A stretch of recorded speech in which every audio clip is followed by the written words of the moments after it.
Bonsoir. Les infiltrés aiment vous emmener au-delà des discours convenus et vous plonger dans une réalité sans phare.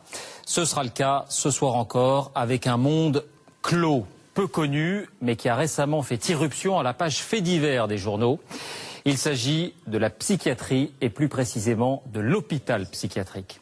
Il y a 1 mois et demi, un homme, malade, schizophrène, a poussé un voyageur sous les rames du RER. Il y a 1 an et demi, c'est un étudiant qui était poignardé à mort en pleine rue à Grenoble. Un peu plus tôt encore, à Pau, 2 infirmières ou aides-soignantes avaient été tuées. Les questions sont posées. Les malades mentaux d'aujourd'hui sont-ils plus dangereux qu'hier? Pourquoi l'hôpital n'arrive-t-il plus ou moins bien à les prendre en charge, à les réinsérer? Que se passe-t-il vraiment derrière ces murs? Eh bien, l'une de nos équipes a passé plusieurs semaines dans l'un de ces établissements. Disons-le, il n'y a pas que du négatif. Des locaux en bon état, du personnel souvent patient, parfois affectueux. Et puis, il y a ce qui ne se voit jamais, ce que personne d'étranger à ce monde ne peut soupçonner. Cela, vous allez le découvrir. Vous allez entendre aussi le décalage entre le discours officiel et la réalité. Comme l'année passée avec les maisons de retraite, ce reportage va susciter des réactions pour répondre aux questions qui se posent, pour s'expliquer aussi. Nos invités sont là. D'abord, nous allons tous regarder ce document, Hôpitaux psychiatriques, les abandonnés, une enquête des infiltrés.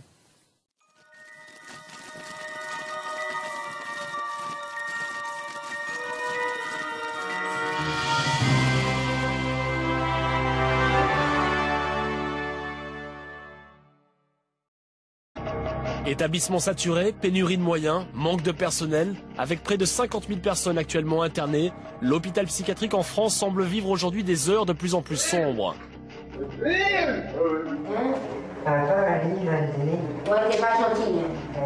Contention abusive, surcharge médicamenteuse. Pendant plusieurs semaines, nous avons voulu comprendre comment les malades mentaux étaient réellement pris en charge. Comment notre société soignait-elle ces fous. C'est pour moi dormir toute la journée, pour m'empêcher de parler, pour m'empêcher d'être avec tous ce soir. C'est facile de préparer les notes que prendre du temps. Avec 50 000 lits en moins sur les 20 dernières années, l'hôpital psychiatrique serait devenu un lieu de passage plus qu'un véritable centre de soins. Plongé au cœur d'un établissement public où l'écoute des patients n'a plus vraiment sa place. Qu'est-ce que vous allez faire, vos doigts? Moi, on va arracher la fille arrache le petit gâteau là. Elle est en train de se mutiler les doigts et on fait rien, quoi, tu vois. C'est comme ça. Bah, je sais que ça te choque, mais Ouais, voilà, quoi. quand t'as pas de personnel, tu peux rien faire. Un défaut de vigilance et des erreurs de diagnostic qui peuvent parfois tourner au cauchemar. Je souffle mort, c'est ravi. C'est encore pire que tout, pronostic vital en jeu, là, il est scepticisme. Dépassé, l'équipe médicale se retrouve confrontée à ses propres erreurs.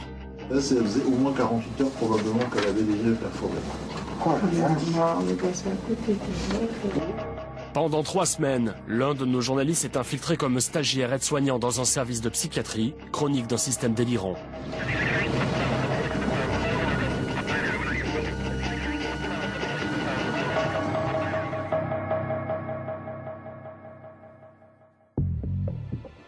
En France, le nombre de consultations psychiatriques a doublé en 20 ans, passant de 700 000 à 1 500 000 par an aujourd'hui. 1% de la population serait touchée par une forme de schizophrénie, soit 600 000 personnes. Schizophrènes, psychotiques, dépressifs, toxicomanes, derrière les murs des anciens asiles, on soigne aujourd'hui tous ces malades. La demande de soins psychiatriques n'a jamais été aussi grande. Pourtant, le secteur irait mal. Les hôpitaux ne désemplissent pas, le personnel serait insuffisant. Entre soins et enfermement, qu'en est-il de la prise en charge de ceux qu'on appelle les malades mentaux? Comment vivent-ils leur hospitalisation? Pour appréhender au plus près le quotidien de ces patients, je décide de m'infiltrer dans un service de psychiatrie via un stage d'observation. Je postule dans 15 hôpitaux publics d'Île-de-France et de province. 5 répondent favorablement à ma demande. Mon choix se porte sur un établissement du nord de Paris. Dès mon arrivée, je suis reçu par la direction. Pour ma sécurité, me dit-on, je serai affecté dans le pavillon le plus sûr de l'hôpital. En fait, on est le seul bâtiment où on est sur un étage au niveau de l'hospitalisation. Voilà, donc il y a en permanence 4 personnes. Alors que les deux autres bâtiments, c'est sur 2 étages. Alors c'est le même nombre de personnel. Hein. D'accord. Donc c'est beaucoup moins sécurisant pour tout le monde. D'accord. Très bien. Je vais vous présenter le bureau du chef.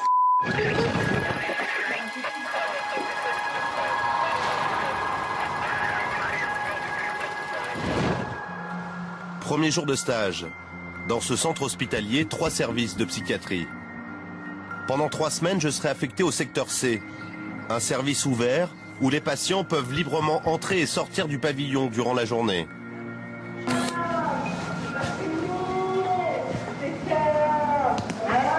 Le bruit, les cris permanents dans le service, c'est la première chose qui me marque à mon arrivée. Ici, 27 patients sont hospitalisés. Bonjour. La plupart en chambre individuelle, d'autres en dortoir ou dans l'une des 3 chambres d'isolement. 27 patients, autant de pathologies différentes, regroupées dans un même service. Et pour s'en occuper, seulement 4 personnes, 2 infirmiers, une aide-soignante et une femme de ménage. Et là, c'est fait les soins, s'ils font les soins, les soins, tout ça. C'est Isabelle qui m'encadre pour cette première journée. Aide-soignante, elle travaille en psychiatrie depuis plusieurs dizaines d'années. Visite des lieux. Un dortoir de 2 personnes. D'accord. Premier contact avec les patients. Allez, on se réveille, monsieur. Allez, il est 10h30. Il faut le réveiller, sans ça, il reste dormir toute la journée. Il y en a beaucoup qui restent dormir beaucoup comme ça. Mais ils n'ont pas d'activité, c'est normal. Ah oui. Là, c'est... Je viens te chercher pour le petit déjeuner, hein? D'accord? Oui, mais tu attends. Je prépare le plateau. Il est violent. Mounir, un malade considéré comme violent. Il est enfermé à clé. C'est là le salon, c'est là la télé. Ok. Je vais préparer le petit déjeuner. D'accord. Je vais vous aider. J'aiderai les aides-soignantes du service dans leur quotidien. Dites-moi où vous allez vous asseoir, je vais vous l'emmener. Mes fonctions se résument donc à la distribution des repas, aux tâches ménagères et à la toilette des patients. Un poste d'observation privilégié pour être au plus près de l'équipe soignante et des malades. D'accord. Comme tous les matins, Isabelle s'occupe de Mounir. Un patient historique dans ce service, cela fait 25 ans qu'il est ici. Ça y est, t'as fini? Mais tu mets ton slip, tu sors pas dehors comme ça. Ce patient est atteint d'une psychose infantile depuis son adolescence. Un trouble du comportement qui a entraîné chez lui de lourdes déficiences intellectuelles. T'en veux? Je suis sorti quand? Hein?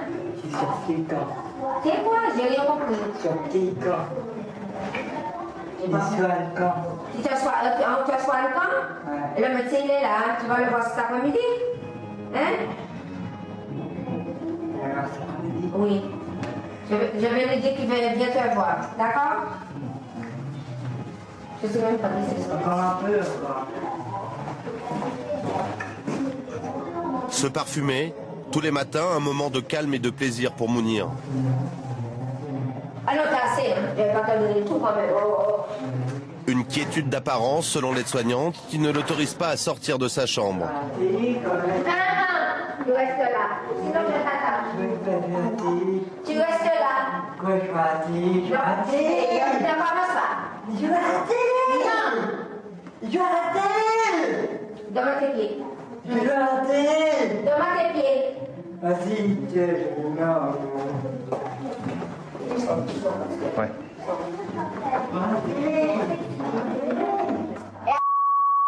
En 5 minutes, la situation a basculé. Viens voir ta tête.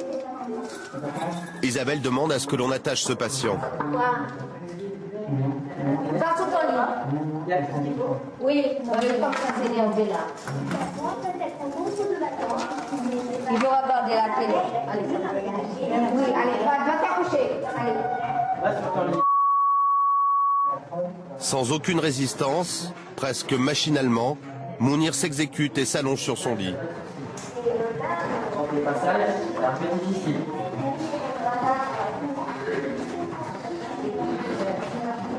Et en ce moment, il n'est pas bien.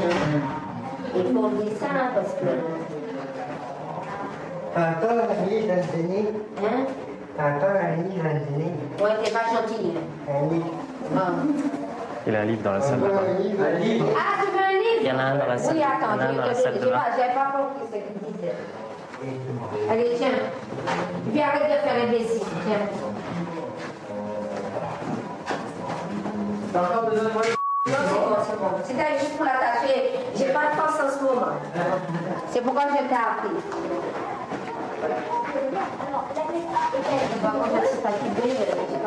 D'accord. J'ai fait la cachette tout seul, hein. Ouais. Mais je suis fatiguée en ce moment. Là, c'est la faute. Pour avoir demandé à regarder la télévision, Mounir restera attaché par les pieds pendant près de 3 heures, pour éviter qu'il ne soit violent, me dit l'aide-soignante. Mounir aurait déjà frappé des membres du personnel. C'est lui qui a fait ça sur la porte? Oui. Le calme revenu, je cherche à comprendre ce qui a justifié cette décision radicale.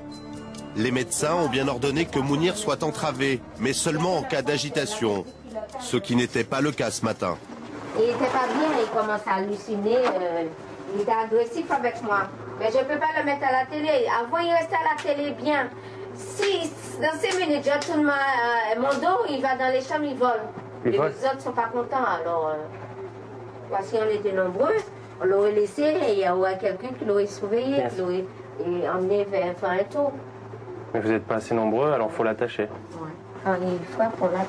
Voilà, c'est le patient qui fait les conséquences, quoi. Des conséquences lourdes, alors même que la loi sur les mesures de contention est claire. Lorsqu'une personne atteinte de troubles mentaux est hospitalisée, les restrictions de ses libertés individuelles doivent être limitées à celles nécessitées par son état de santé et la mise en œuvre de son traitement. En pratique, la réalité semble un peu différente.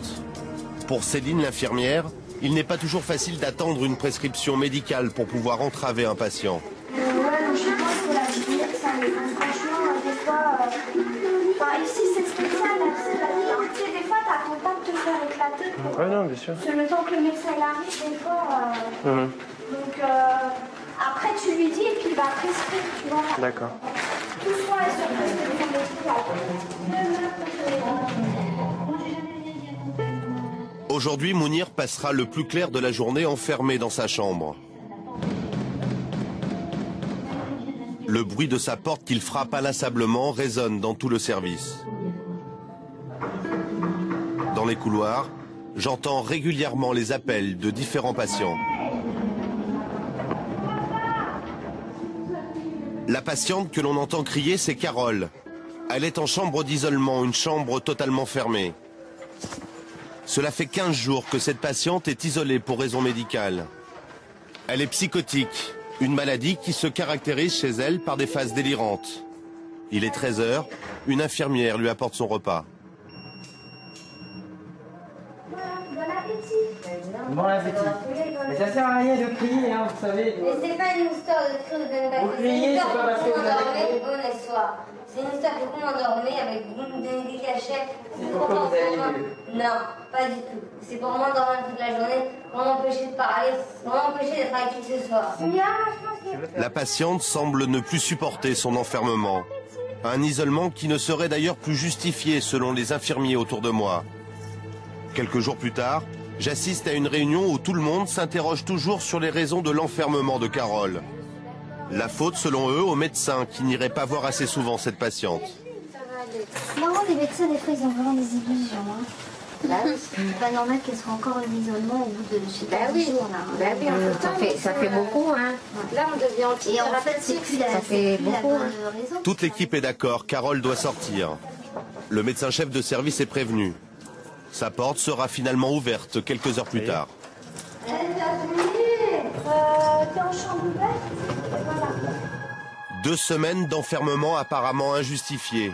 De quoi donner raison à Isabelle, l'aide-soignante.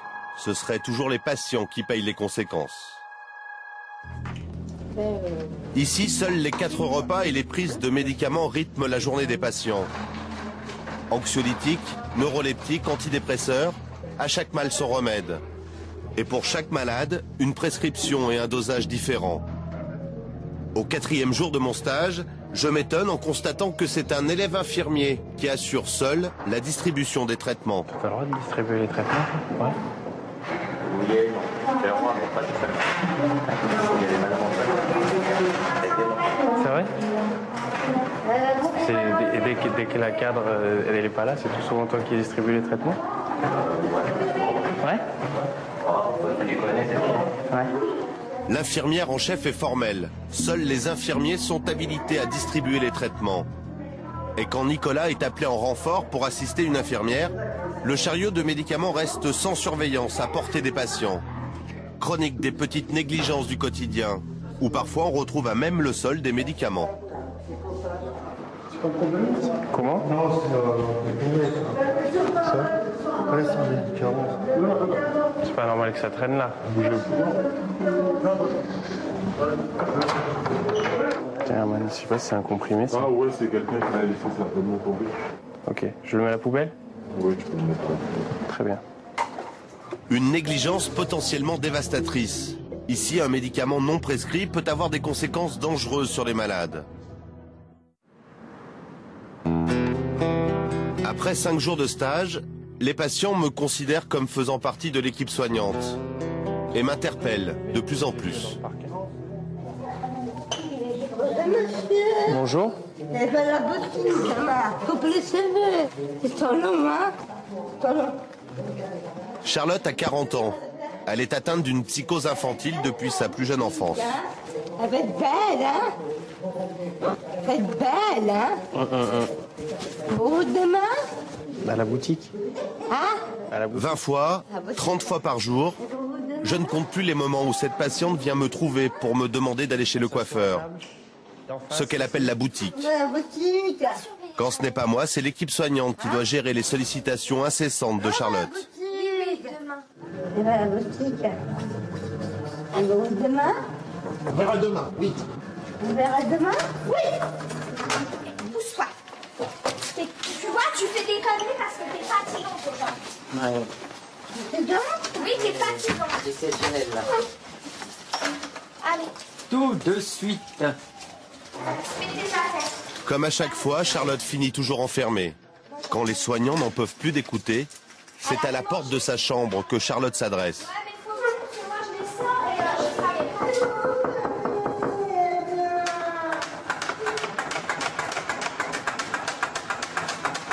pas. Des journées entières, seule, sans aucune activité. Pour unique contact, une infirmière qui lui donne ses médicaments, sans un mot. Charlotte, elle, demande encore et toujours de se faire couper les cheveux.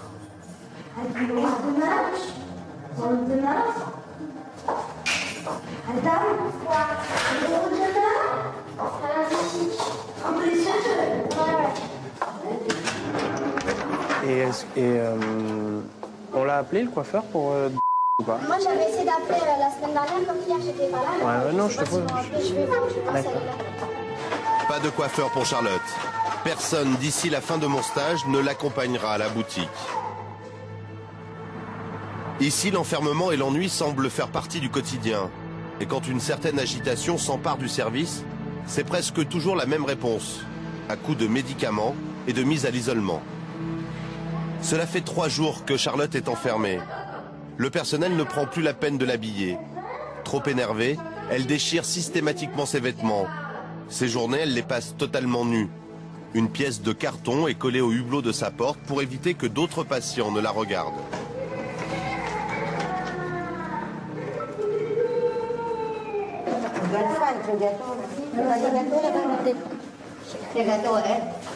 Bonjour madame. Qu'est-ce que c'est? Oh là là, qu'est-ce qu'il fait des Non, pas moi. Vous êtes arraché les ongles? Non, Qu'est-ce que vous avez fait à vos doigts? moi. C'est pas moi. Faut pas arracher, si tu arraches, je donne plus gâteau. Hein. Oui, non. D'accord? Oui, non. D'accord, allez. C'est pas moi. Ces draps, ils sont pleins de sang. Non, c'est pas moi. Qu'est-ce que vous avez fait? Boutique. Vous voulez aller à la boutique? Oui.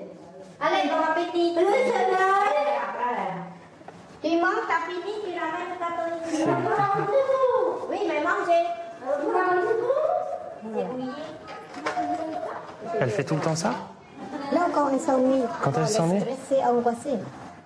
Charlotte restera plusieurs heures dans ses draps tachés de sang, les phalanges ensanglantées, les ongles des orteils arrachés. Personne ne lui prodigue le moindre soin. Je décide d'en parler à l'équipe soignante. Pour eux, les crises d'automutilation de Charlotte sont devenues une habitude. Ouais. Là, elle n'est pas bien du monde, là. Là, ça fait 2 semaines qu'elle a acheté. Là, apparemment, j'ai pas été faire dans sa chambre, mais c'est... voilà. Ouais, non, mais ça me choque, quoi. Elle est en train de se mutiler les doigts et on fait rien, quoi, tu vois. C'est comme ça. C'est pas facile. Nous, on a bien mal au cœur. Mais c'est pas la première fois, nous. Hein. Nous, on fait depuis longtemps. Non, mais là, quand même, je... Enfin... Bah, je sais que ça te choque, mais... Ouais, voilà, quoi. Quand t'as pas de personnel, tu peux rien faire. Depuis dans l'accès, c'est comme ça. Ça fait longtemps. Ça passe et ça... Manque de personnel, inactivité, isolement abusif. Pour en savoir plus sur le fonctionnement de cet hôpital, nous avons également contacté officiellement la direction. Un de nos journalistes a été autorisé à rencontrer le chef du service en question. Rendez-vous est pris à l'hôpital pour une visite guidée des lieux. Mais quand la caméra n'est pas cachée, les réponses sont bien différentes. Vous avez, vous, les moyens nécessaires, hein, est-ce que vous avez envie de faire ici? Oh, c'est sûr qu'on aurait plus d'infirmiers, ça serait mieux, c'est certain. Mais bon, on s'en sort quand même. Hein, on s'en sort. Mais c'est vrai que ça prend du temps, voilà, on compte pas les heures. Première étape, le chef de service nous conduit dans les chambres d'isolement.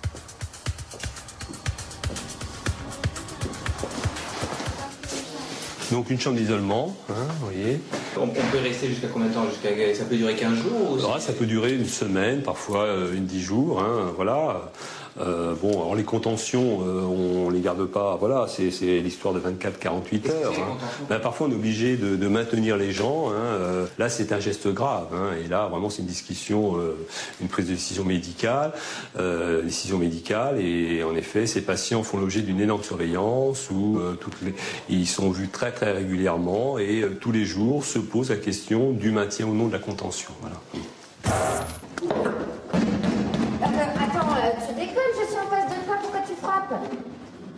Pourtant, depuis le début de mon stage, j'ai pu constater à plusieurs reprises que l'entrave de certains patients n'était pas toujours justifiée. Tu veux une couverture? Et on en a pas. Oui, de la tâche. Ouais, même pas, mais ils sont bouclés, c'est tout. Pourquoi vous l'avez attaché là? Parce qu'il faut que tu puisses arrêter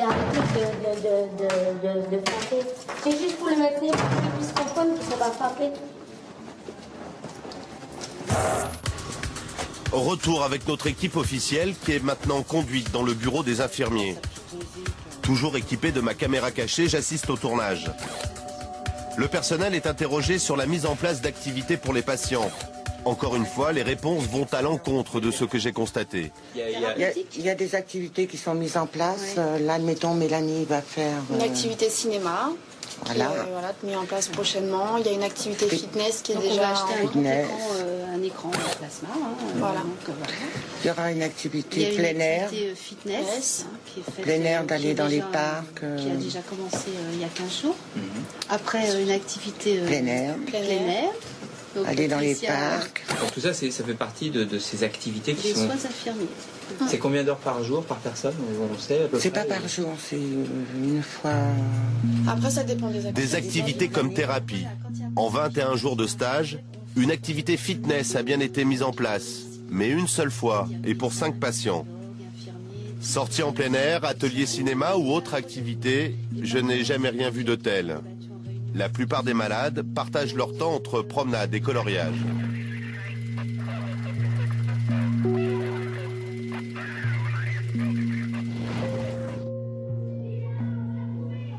Retour en caméra cachée. La réalité reprend sa place dans le service. La tristesse, l'inquiétude, les doutes des patients résonnent dans les couloirs.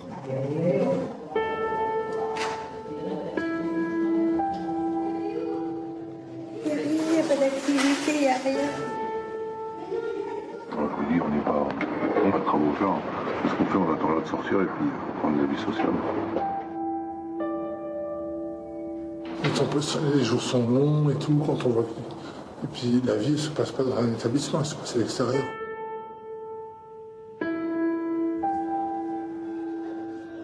À longueur de temps, Des patients se plaignent de ne rien faire, de vivre une sorte de journée sans fin. Merci. On va vous accompagner pour passer un dos. Pour que vous allez mal. D'accord? Nicolas, l'élève infirmier qui distribuait les médicaments, est chargé de conduire une patiente en radiologie. Je l'accompagne.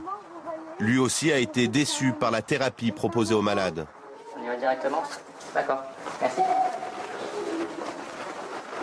En premier stage que je suis arrivé en psychiatrie, que je ne connaissais pas du tout. Je m'attendais justement à ce qu'il y ait des petites trucs. Tu t'aperçois vite qu'il n'y a pas grand-chose. Mais tout le monde, enfin, tous les patients me disent. Les patients ils disent qu'ils se font chier? Ouais. Souvent. Souvent? Quand tu parles un peu avec eux. C'est plus facile de préparer les médocs que prendre du temps. Prendre du temps pour leur faire des activités? Mais bon, je pense que c'est pas l'envie qui manque. Après, voilà, si tu veux faire un truc, il faut des moyens derrière, tu vois. Voilà. C'est terminé, madame. Merci, au revoir. Merci. Allez, je vous en prie, madame. Au revoir. Au revoir. Au revoir. Retour dans mon service, il est 15 h. Fait rare, Mounir n'est pas dans sa chambre. Elle n'est pas là, la surveillante. Il est venu chercher ses 2 € au bureau de la responsable de l'administration. C'est elle qui gère l'argent des patients sous curatelle. Allez, viens te laver. 2 € auxquels il a droit chaque jour. Mais la responsable n'est pas dans son bureau. Mounir a demandé à se rendre à la cafétéria. L'un des seuls plaisirs qu'il lui reste. Quelques minutes pour s'évader des murs de sa chambre. Se laver pour aller à la cafétéria. Allez à la douche. Un contrat que n'accepte pas Mounir. L'air amorphe, il semble ne rien entendre et tente de sortir du service. Venez! Venez! On y va. Allez. Quelques secondes plus tard, sans ménagement, il est conduit sous la douche. Aujourd'hui encore, il n'ira pas à la cafétéria. Comme chaque jour depuis le début de mon stage, personne ne prendra le temps de l'accompagner. Est-il trop dangereux? Le personnel est-il débordé ou pas assez motivé? Je me rends chez Danielle, l'assistante sociale du service. Elle connaît Mounir depuis de nombreuses années. Tout simplement savoir. Ouais, merci. Elle semble avoir perdu toutes ses illusions concernant la prise en charge des patients. Donc moi j'entends l'équipe de soins qui me dit il faut que parte. Oui. Et alors? Vous faites quoi pour le préparer? Pas rien. Quand il vient 10 fois voir un soignant pour lui demander ses 2 € pour aller à la cafette, 10 fois, 20 fois par jour, et que le soignant il envoie bouler gentiment, mais qu'il l'envoie bouler, ça génère pas un peu d'agressivité de la part de la cafette? Elle est à 20 mètres. Hein, elle est à 20 mètres la cafette. On ne peut pas tous les jours 10 minutes prendre la cafette. En psychiatrie, la guérison paraît difficile.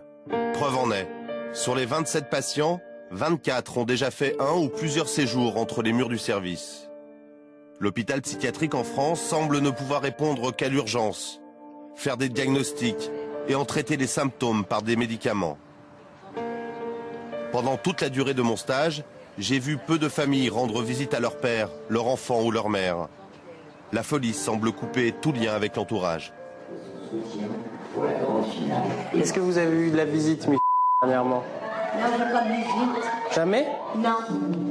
Ma famille m'ignore. Votre famille vous ignore? Pas de fréquentation auprès de voisins, voisines, au dehors, j'ai personne. Pas de fréquentation, personne, pas de visite. Rien du tout. Zéro. C'est pas trop dur? Un peu. Les visites, ça m'en montrait le moral.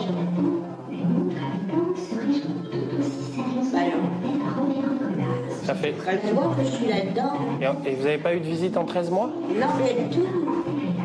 Je vous dis, personne ne fréquente au dehors.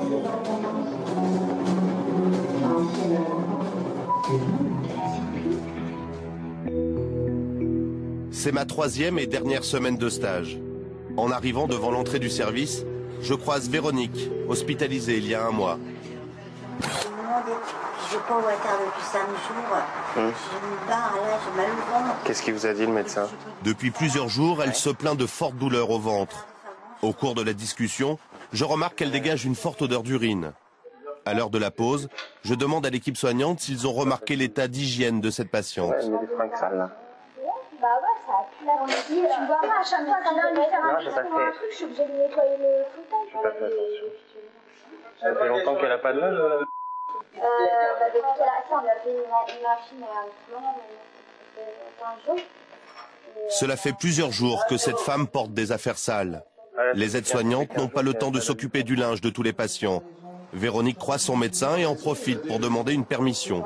J'aurais une demi-permission pour demain après-midi, s'il vous plaît, pour aller chercher du linge propre et façon de lessive. C'est possible? La lessive, c'est tourné ici, vous savez très bien à partir du moment où vous avez la lessive. Donc ça, c'est pas une bonne raison. Oui. Hein, donc deuxième chose, je pense qu'il faut qu'on fasse, il faut qu'on fasse un petit peu le point ensemble. J'ai pas eu vraiment d'entretien suffisamment avec vous sur un certain nombre de choses, donc il va falloir qu'on réfléchisse. Donc là, c'est encore un petit peu tôt. Donc on en reparlera la semaine prochaine, mais pas cette semaine. Vous n'êtes pas d'accord là pour la permission? Cette semaine, non. Pour cette semaine, non. Permission refusée. Quant à son linge, Véronique devra toujours porter les mêmes affaires, contrairement à ce que lui affirme le médecin. Et là, madame, vous allez réussir à lui laver ses vêtements? Oui. Elle va faire des boules. Ah bon? Elle peut pas sentir, je crois. Après avoir porté des affaires sales plusieurs jours, Véronique finira par fuguer de l'établissement pour ramener du linge de chez elle.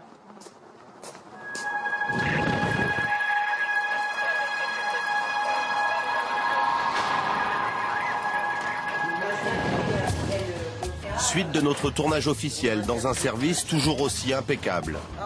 Premier arrêt devant la chambre de Mounir, le patient que j'ai vu plusieurs fois se faire attacher.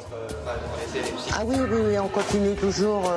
Puis c'est un patient qu'on peut inclure dans une activité par contre. Mais il faut le recadrer en permanence. Et là, actuellement, il est plutôt agité en ce moment. Bonjour. Voilà. Prends ton traitement. Alors,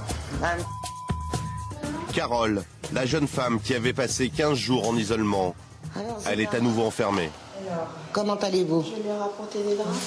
Ça va à peu près? C'est pour ça, exactement. Vous avez bien dormi cette nuit? J'observe la scène. En présence du journaliste, l'équipe soignante fait preuve d'une attention toute particulière aujourd'hui. Une semaine avant, en caméra cachée, cette patiente était traitée dans l'indifférence la plus totale, sans une attention, sans même un regard.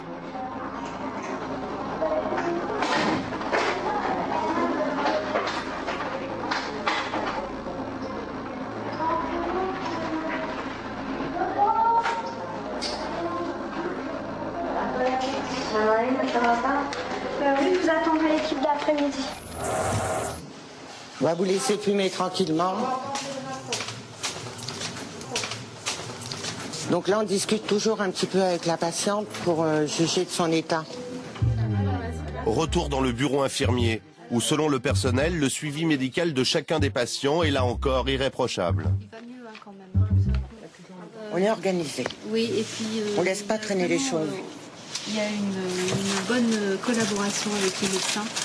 Ils sont très présents. Voilà. Et en plus, ils sont là très très tard, les médecins, jusqu'à 18h30 parfois. Donc, une contre-visite. Des médecins très présents, attentifs au mal-être des patients. Toujours équipé de ma caméra cachée, je suis autorisé à suivre les consultations pour observer au plus près le travail de l'un des 4 psychiatres de l'unité. Ce médecin verrait chacun de ses patients 2 à 3 fois par semaine. Ce matin, il reçoit une patiente sujette à d'importantes crises d'angoisse. Est-ce que vous avez le sentiment que les angoisses là sont de moins en moins fortes, de moins en moins... Un petit peu moins fortes.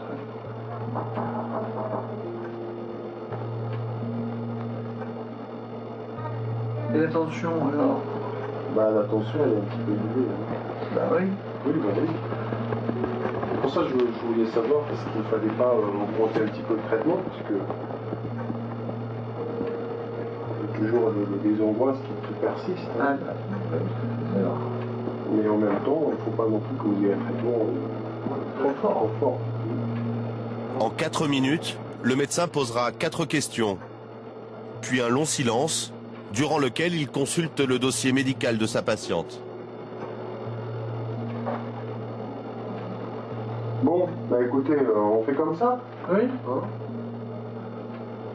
Si vous avez des questions, n'hésitez pas. Hein. Bah écoutez, je vous dis bonne journée. Oui, merci. Allez.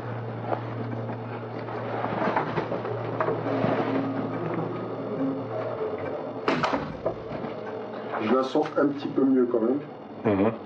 L'équipe officielle de tournage partie, les médecins ne paraissent pas si disponibles. Je voulais te voir par rapport. Plus que quelques jours avant la fin de mon stage. Ce matin, à mon arrivée, Véronique, la patiente qui avait fugué de l'hôpital pour chercher du linge, vient me trouver. Ah bon? Qu'est-ce qui vous est arrivé? Une diarrhée de vomissement, tu sais, j'ai la gastro. Véronique se plaint toujours d'importants maux de ventre. Une épidémie de diarrhée touchant le service, les médecins ne portent pas d'attention particulière aux douleurs de cette patiente. À l'heure du goûter, je prends de ses nouvelles. Comment ça va, madame? On m'a donné 12 écrans. Ça vous a fait du bien? Ah, d'accord. L'état de Véronique se dégrade considérablement au cours de l'après-midi. Elle est prise de sueur et de vomissements de plus en plus fréquents. Je vais chercher quelqu'un tout de suite. Je vais chercher quelqu'un tout de suite. Je me rends au bureau infirmier pour prévenir l'équipe soignante. Bonjour. C'est jeté sur nous. Je te jure. Il y a ma qui arrête pas de vomir dans sa chambre. Je sais pas si tu... Il est 19h. Stéphanie prévient le médecin-chef du service. Il y a ma de douleur, enfin de gastralgie et de vomissement. Et elle dit qu'elle est constipée depuis le jour de la nuit. C'est pas du bon galène. Ouais, c'est du galène, oui. Il reste pas chaque repas. Le médecin ne prend pas la peine d'examiner la patiente. À la hâte, il lui prescrit un simple antivomitif. Dans la même pièce, Véronique souffre et continue de vomir. 2 heures plus tard, il n'y a plus de médecin dans le service. La douleur est trop forte, impossible de dormir pour cette patiente. Elle est venue au bureau infirmier pour demander à nouveau un calmant. Je vais faire une petite injection pour faire passer la nausée. Mais en dehors de ça, le médecin ne nous a rien prescrit. Donc moi, ça me gêne de vous donner quelque chose qui n'est pas prescrit. Non, il n'a pas prescrit, donc ça me gêne beaucoup. Et ça fait mal, tout là, c'est bien. Je peux me mettre dans n'importe quelle position, j'ai mal. Je souffle le martyr. Ah oui, non, mais je sais pas, mais je pense que tu as chopé une musculation et que tu n'arrêtes pas de te vider. Il est 21h, Véronique va de plus en plus mal. Ouais, ciao. Ma journée se termine, l'équipe de nuit prend la relève.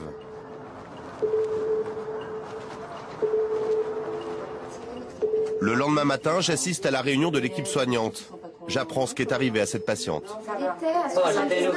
J'ai des nouvelles qui pourraient vous intéresser. Madame, ne risquez pas de voir ma aussitôt. Elle a fait une péritonite. Putain. Sur perforation colique. Oh la vache. Oh là. Elle a fait la totale. Elle part en blanc. Véronique a fait une péritonite, une urgence dont l'issue peut être fatale. Après la réunion, c'est un constat d'échec pour l'équipe soignante. Le médecin de Véronique reconnaît devant moi son erreur. Et en fait, d'après ce qu'ils m'ont dit, c'est que quand elle faisait au moins 48 heures probablement qu'elle avait les yeux perforés. Oh la vache. On est passé à côté. Et oui, mais il n'y avait pas de signe vraiment. Et puis on s'est fait piéger aussi sur cette diarrhée. On a plein de diarrhées dans le service en ce moment, sur des gastro, des tours de gastro. Pas méfié. Donc on n'a pas été assez vigilants. Mais bon, ça me renvoie un truc qu'il faut qu'on voit qu'il va falloir qu'on entre nous. Bon, il va falloir être plus vigilant au niveau scientifique. Les plaintes de Véronique ont été négligées. La discussion s'arrête là. Patient suivant. Cet après-midi, le personnel soignant est sous le choc de la nouvelle.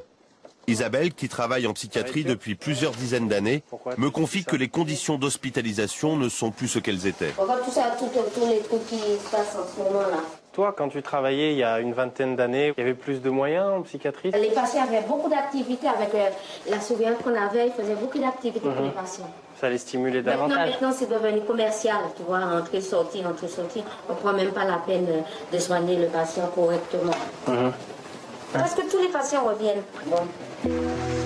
Traiter rapidement les troubles, libérer des places, accueillir de nouveaux patients. Une logique économique qui va à l'encontre du soin des malades.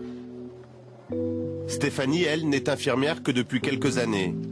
Parler, écouter, essayer de comprendre les problèmes des malades pour améliorer leur état, tout cela est essentiel pour elle. Mais déjà, la foi n'est plus là. Je ne suis pas contente de moi. J'ai un sentiment quand je prends ma voiture pour rentrer chez moi d'insatisfaction, d'à moitié fait. Maintenant, je commence de plus en plus à me dire que je vais peut-être quitter le service dans un an ou plus tard.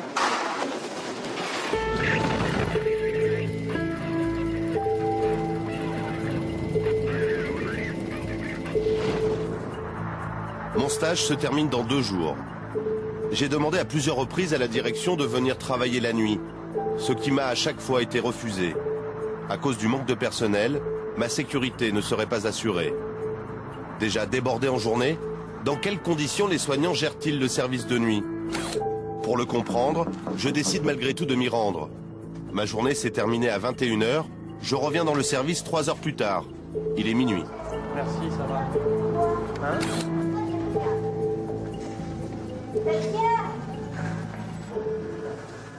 Ils dorment pas encore? Non? Ils sont tous réveillés?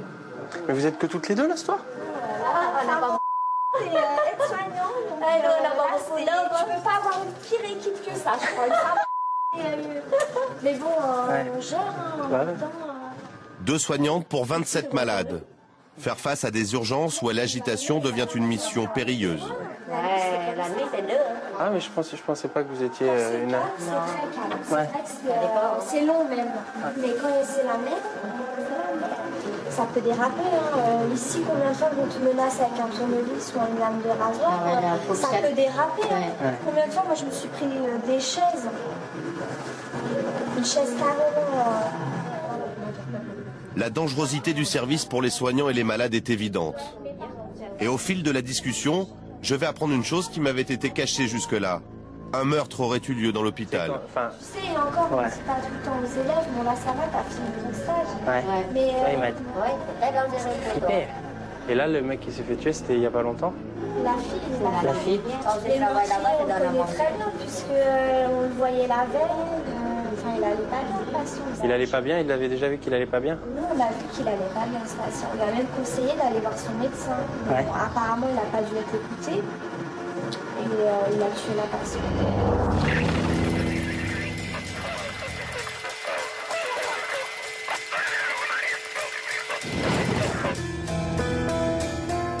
Le drame s'est déroulé dans l'unité de psychiatrie B, voisine du service où j'effectue mon enquête.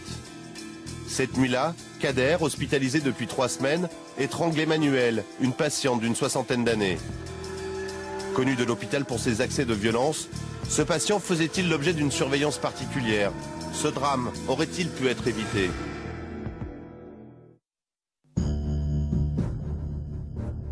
Pour le savoir, nous avons à nouveau demandé officiellement une interview à la direction de l'hôpital. Pour eux, rien n'aurait laissé présager un tel geste. Comment est-ce que, compte tenu de son passé, vous pouvez savoir qu'il pouvait avoir ce genre d'excès? Pas du tout, parce que les relations c'était dans les jours qui précédaient un jeune homme souriant, qui avait retrouvé de la clarté dans les esprits, en fonction de sa pathologie, qui avait accepté un traitement continu, et qui avait des relations, je dirais, il aidait le personnel, notamment soignant, par exemple, dans les activités quotidiennes ou les tâches ménagères.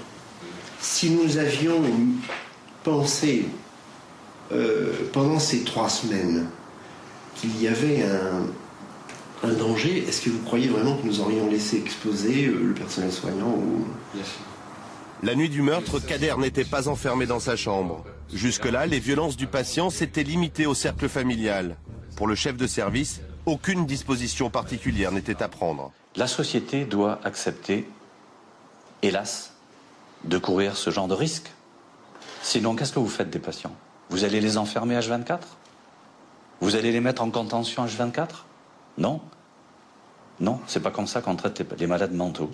Ben voilà, je pense qu'une société, vous savez, elle est jugée à sa façon dont elle traite la maladie mentale. Difficile toutefois de comprendre pourquoi Kader n'a pas été placé en UMD, les unités pour malades difficiles, là où la surveillance des patients est justement accrue. Quelques minutes plus tard, alors que la caméra tourne encore, notre journaliste poursuit sa discussion avec le chef de service. Nous n'avons pas demandé d'UMD, l'expert n'a pas demandé d'UMD. Là, bon, les violences étaient intrafamiliales chez ce patient.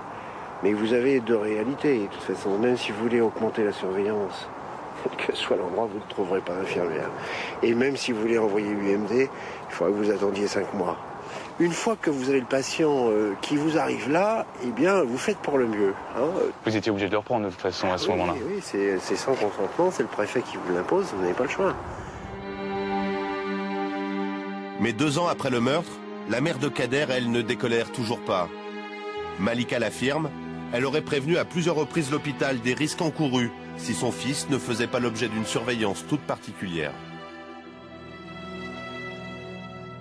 Quand j'ai su qu'il était hospitalisé dans un milieu ouvert, là, j'étais pas bien.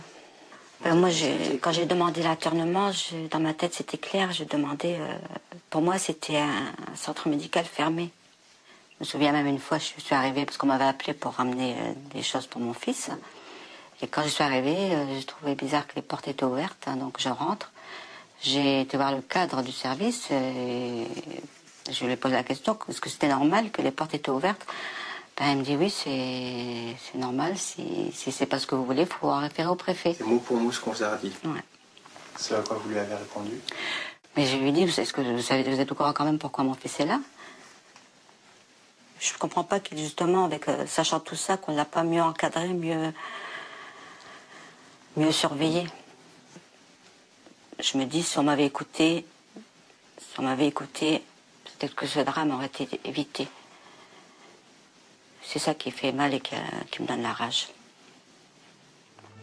Une version contredite par l'hôpital. L'enquête judiciaire menée par la brigade criminelle accrédite pourtant les propos de la mère du meurtrier. Selon l'investigation, le malade lui-même aurait alerté le personnel soignant. À la suite du meurtre, selon nos informations, la famille de la victime n'aurait pas porté plainte. Kader, lui, a été reconnu irresponsable pénalement de ses actes. Il est aujourd'hui hospitalisé dans une unité pour malades difficiles, en UMD cette fois.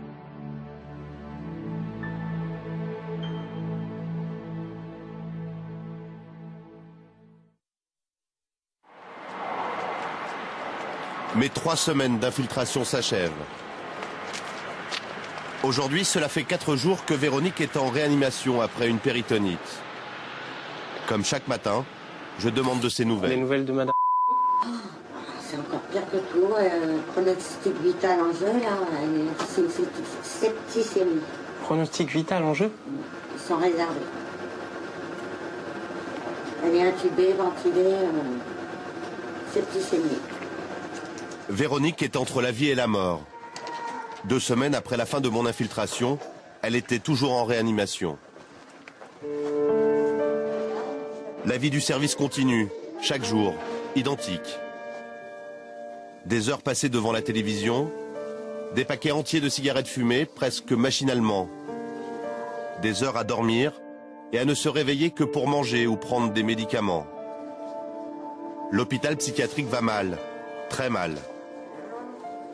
Mounir passe toujours ses journées enfermé dans sa chambre. Aujourd'hui, à l'heure du repas, il n'a même pas accès à la salle à manger.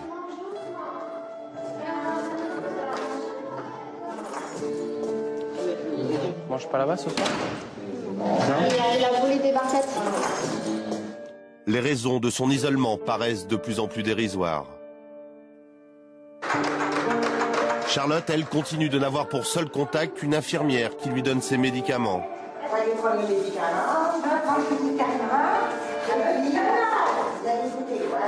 Débordée et exaspérée, l'équipe soignante ne prend plus un instant pour écouter cette patiente.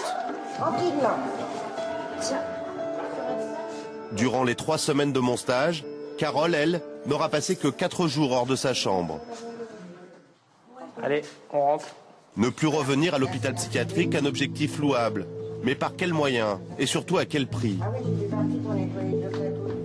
Ces moyens, les hôpitaux ne semblent pas les avoir. Le mélange médicaments et productivité est explosif. À peine stabilisés, les patients sortent, puis cessent pour la plupart de prendre leur traitement. C'est la rechute, le retour à l'hôpital. Et là, la machine se remet en route avec de nouveaux traitements, encore plus radicaux.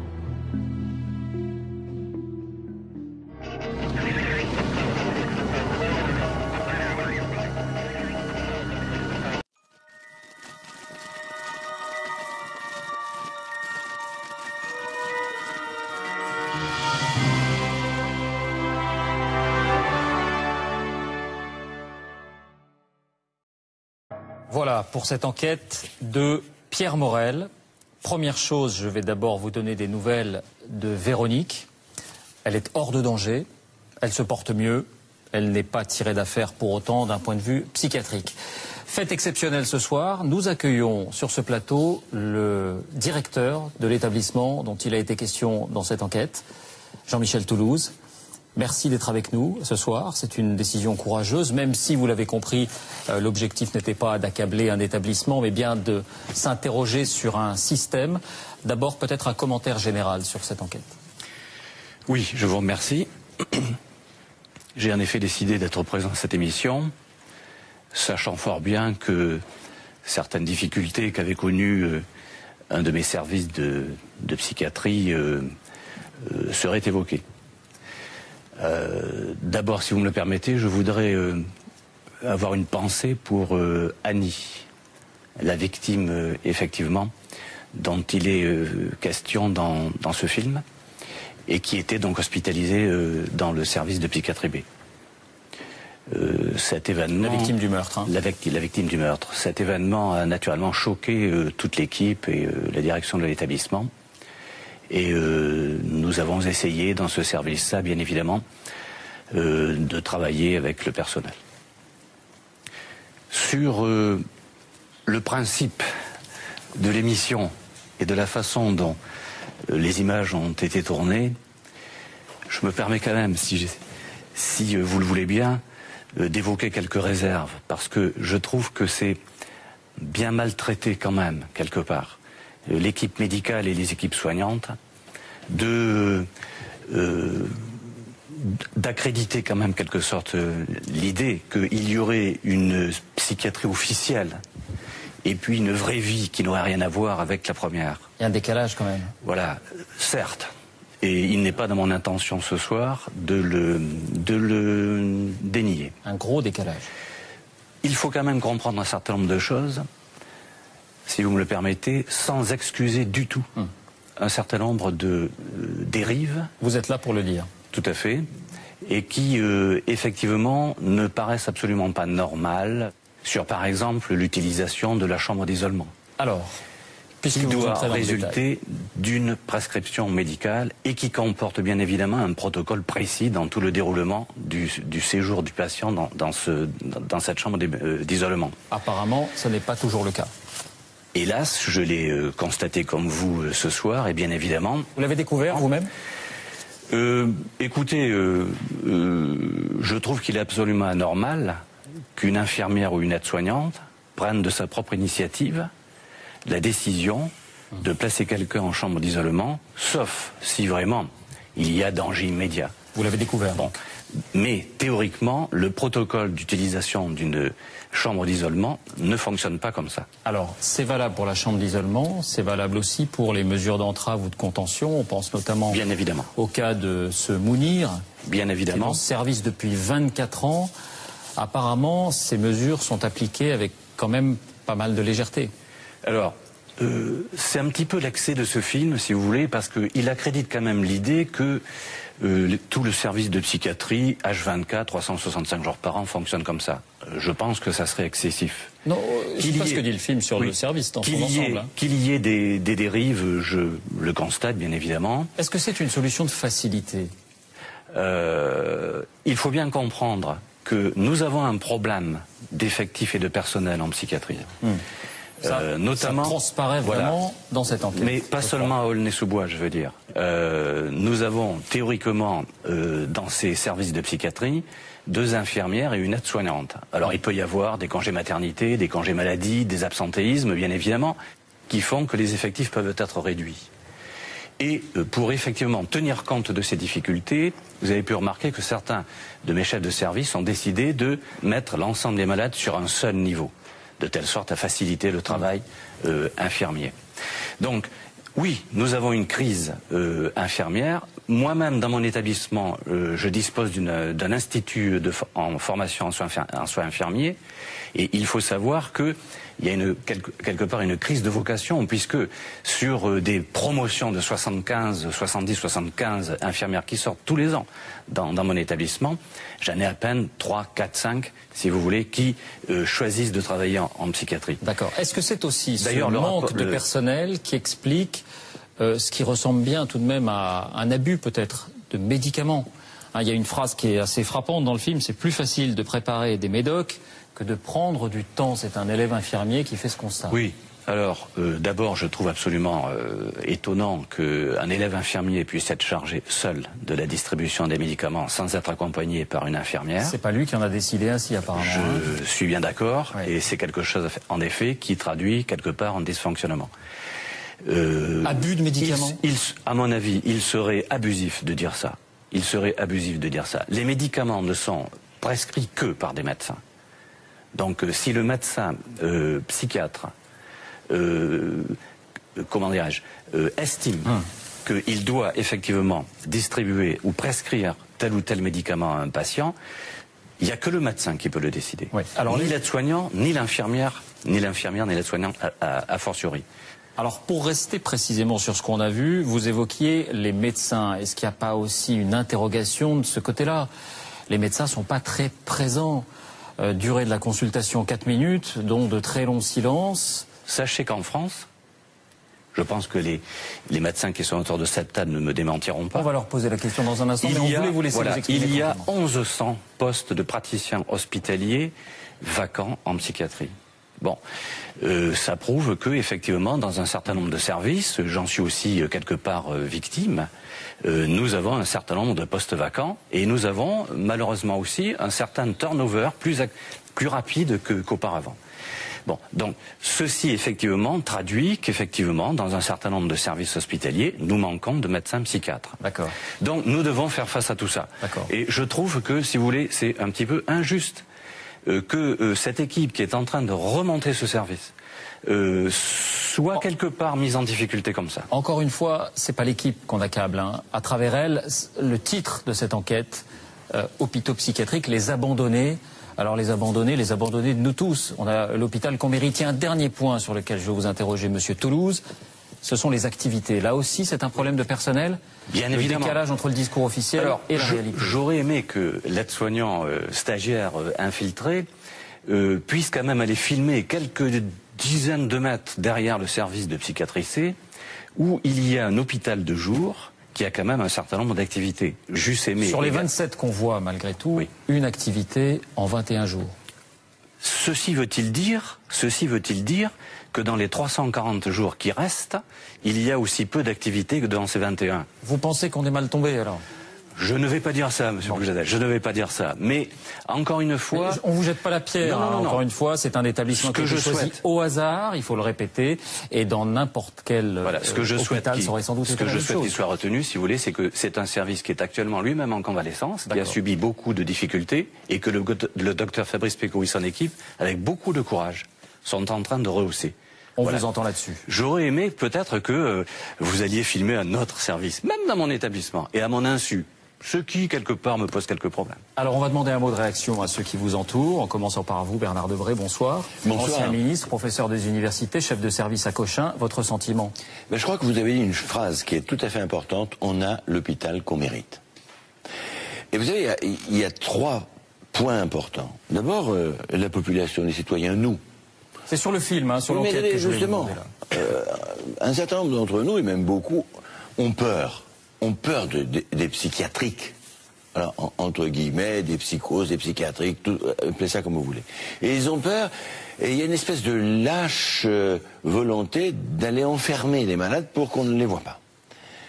À l'intérieur même, et on l'a bien vu, à l'intérieur même, c'est extrêmement difficile parce qu'il y a un cercle vicieux.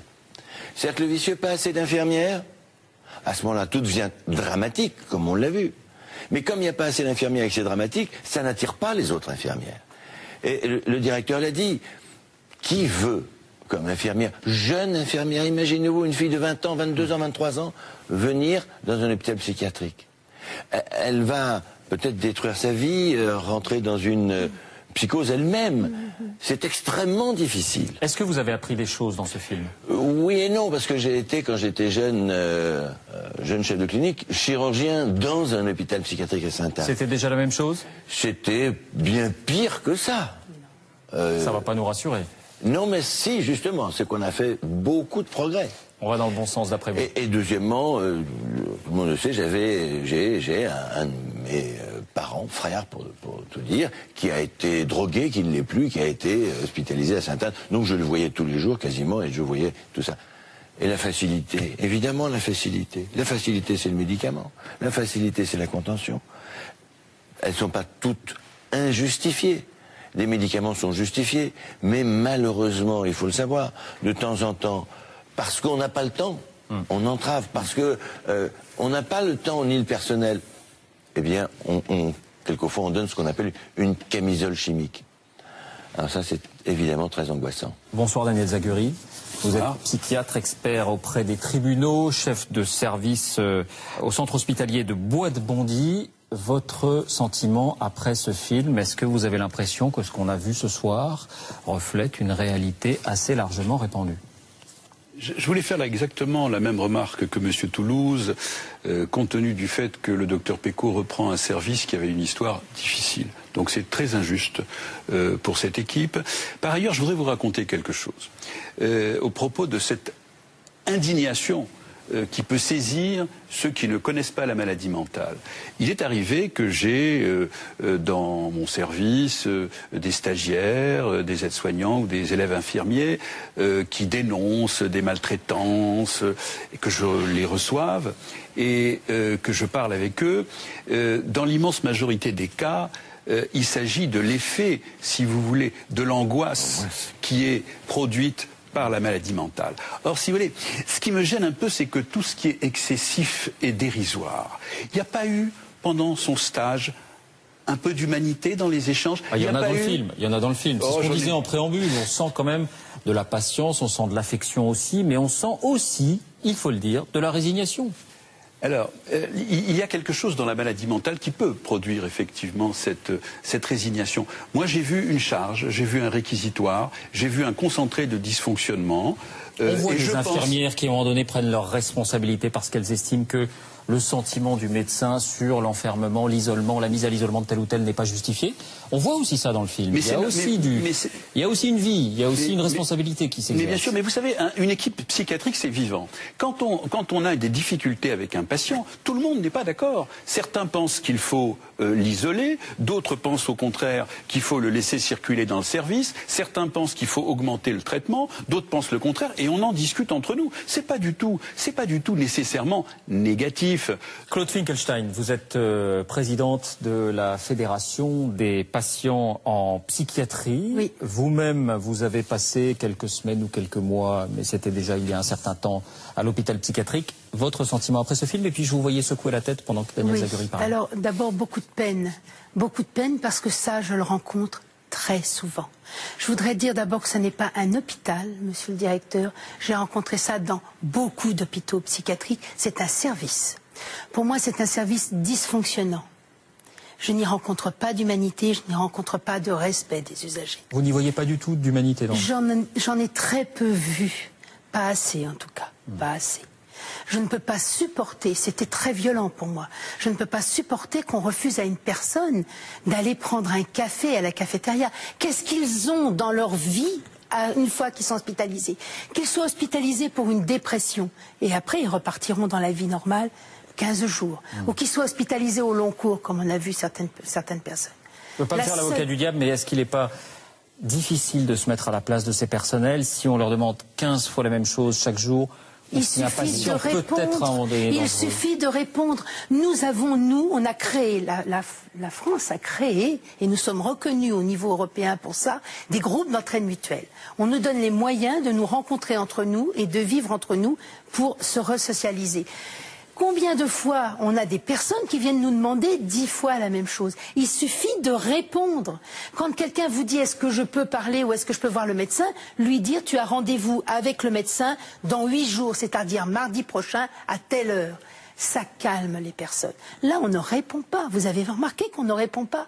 On ne répond pas à la demande. La personne qui demande d'aller chez le coiffeur, on ne lui dit pas simplement madame, il n'y a pas de coiffeur. Vous n'en aurez pas avant un mois. Ça m'embête, je voudrais me faire coiffer. Eh bien oui, mais là, je suis désolée, vous n'en avez pas. Et puis, demander éventuellement à la famille si on peut venir voir pour la faire coiffer ou trouver des bénévoles pour venir.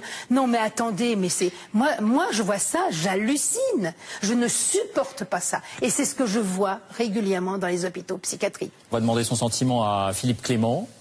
Vous êtes aux premières loges puisque vous êtes infirmier en hôpital psychiatrique. Ça fait 20 ans que vous faites ce métier. Qu'avez-vous trouvé dans ce film? Est-ce que vous trouvez un écho de ce que vous vivez parfois ou pas? Alors moi, la manière dont j'ai perçu ce reportage, je ne l'ai pas perçu comme le procès d'un service en particulier. Ça n'était pas le cas, vous avez raison. Parce que ce qui a été tourné là, on peut le rencontrer ailleurs. Je ne l'ai pas vécu non plus comme le procès d'une équipe infirmière.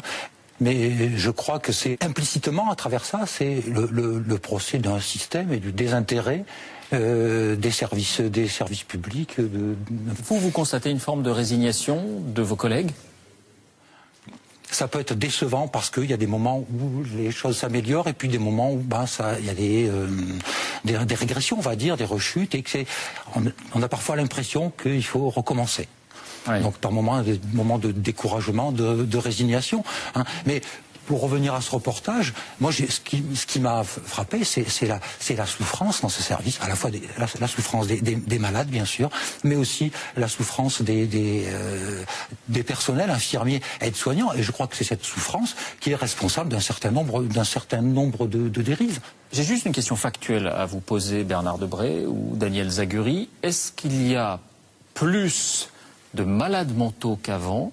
Le nombre de consultations aurait doublé en 20 ans. Est-ce qu'ils sont plus violents? Est-ce que les pathologies sont plus violentes? Est-ce que ça expliquerait en quelque sorte le désarroi aussi de l'hôpital psychiatrique? Je ne crois pas. Je crois, et il faut quand même le dire, vous comprenez, vous l'avez dit implicitement les uns et les autres, oui, il y a 20 ans, 25 ans, c'était dramatique, mais on a fait des progrès immenses dans la prise en charge des psychiatriques. On a fait des progrès immenses dans la psychothérapie. On a fait des progrès immenses dans les médicaments. On a, sans que ça soit toujours, comme je l'ai dit tout à l'heure, des camisoles chimiques, mais on a fait des progrès immenses. On traite, on soigne, on guérit. Ce qu'on ne faisait pas auparavant. Attendez, on traite, on soigne, on guérit, on voit un patient, Mounir, qui est là depuis 24 ans. Non, attendez, est-ce qu'on guérit ou est-ce qu'on garde? Je vous pose la question sans malice. Si vous preniez le cas d'un cancer du sein, d'une femme qui meurt, et vous dites, regardez, on meurt toujours le cancer du sein. Alors c'est la question que je vous pose, est-ce que c'est un cas général ou pas? Donc vous avez le sentiment, Bernard Debré, que l'hôpital psychiatrique va mieux aujourd'hui en France qu'il y a 15 ou 20 ans? Mais c'est évident, les traitements sont différents. Vous êtes d'accord aussi? Merci Bernard Debré, vous êtes presque psychiatre ce soir. Non. Attendez, il y a 4 millions de Français qui sont suivis par des psychiatres. 2 millions dans le secteur privé, 1,2 million dans le secteur public, 500 000 dans le secteur médico-social. Bon.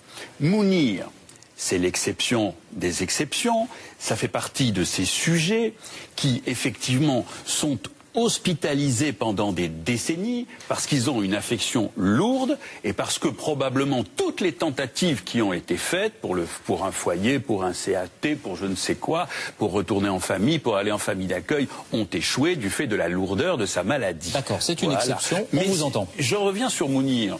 Mounir, il ne pose pas des problèmes pendant les 3 semaines de votre infiltré. Mounir, il est connu de l'équipe depuis très longtemps. Et effectivement, il peut y avoir une usure quand c'est la énième...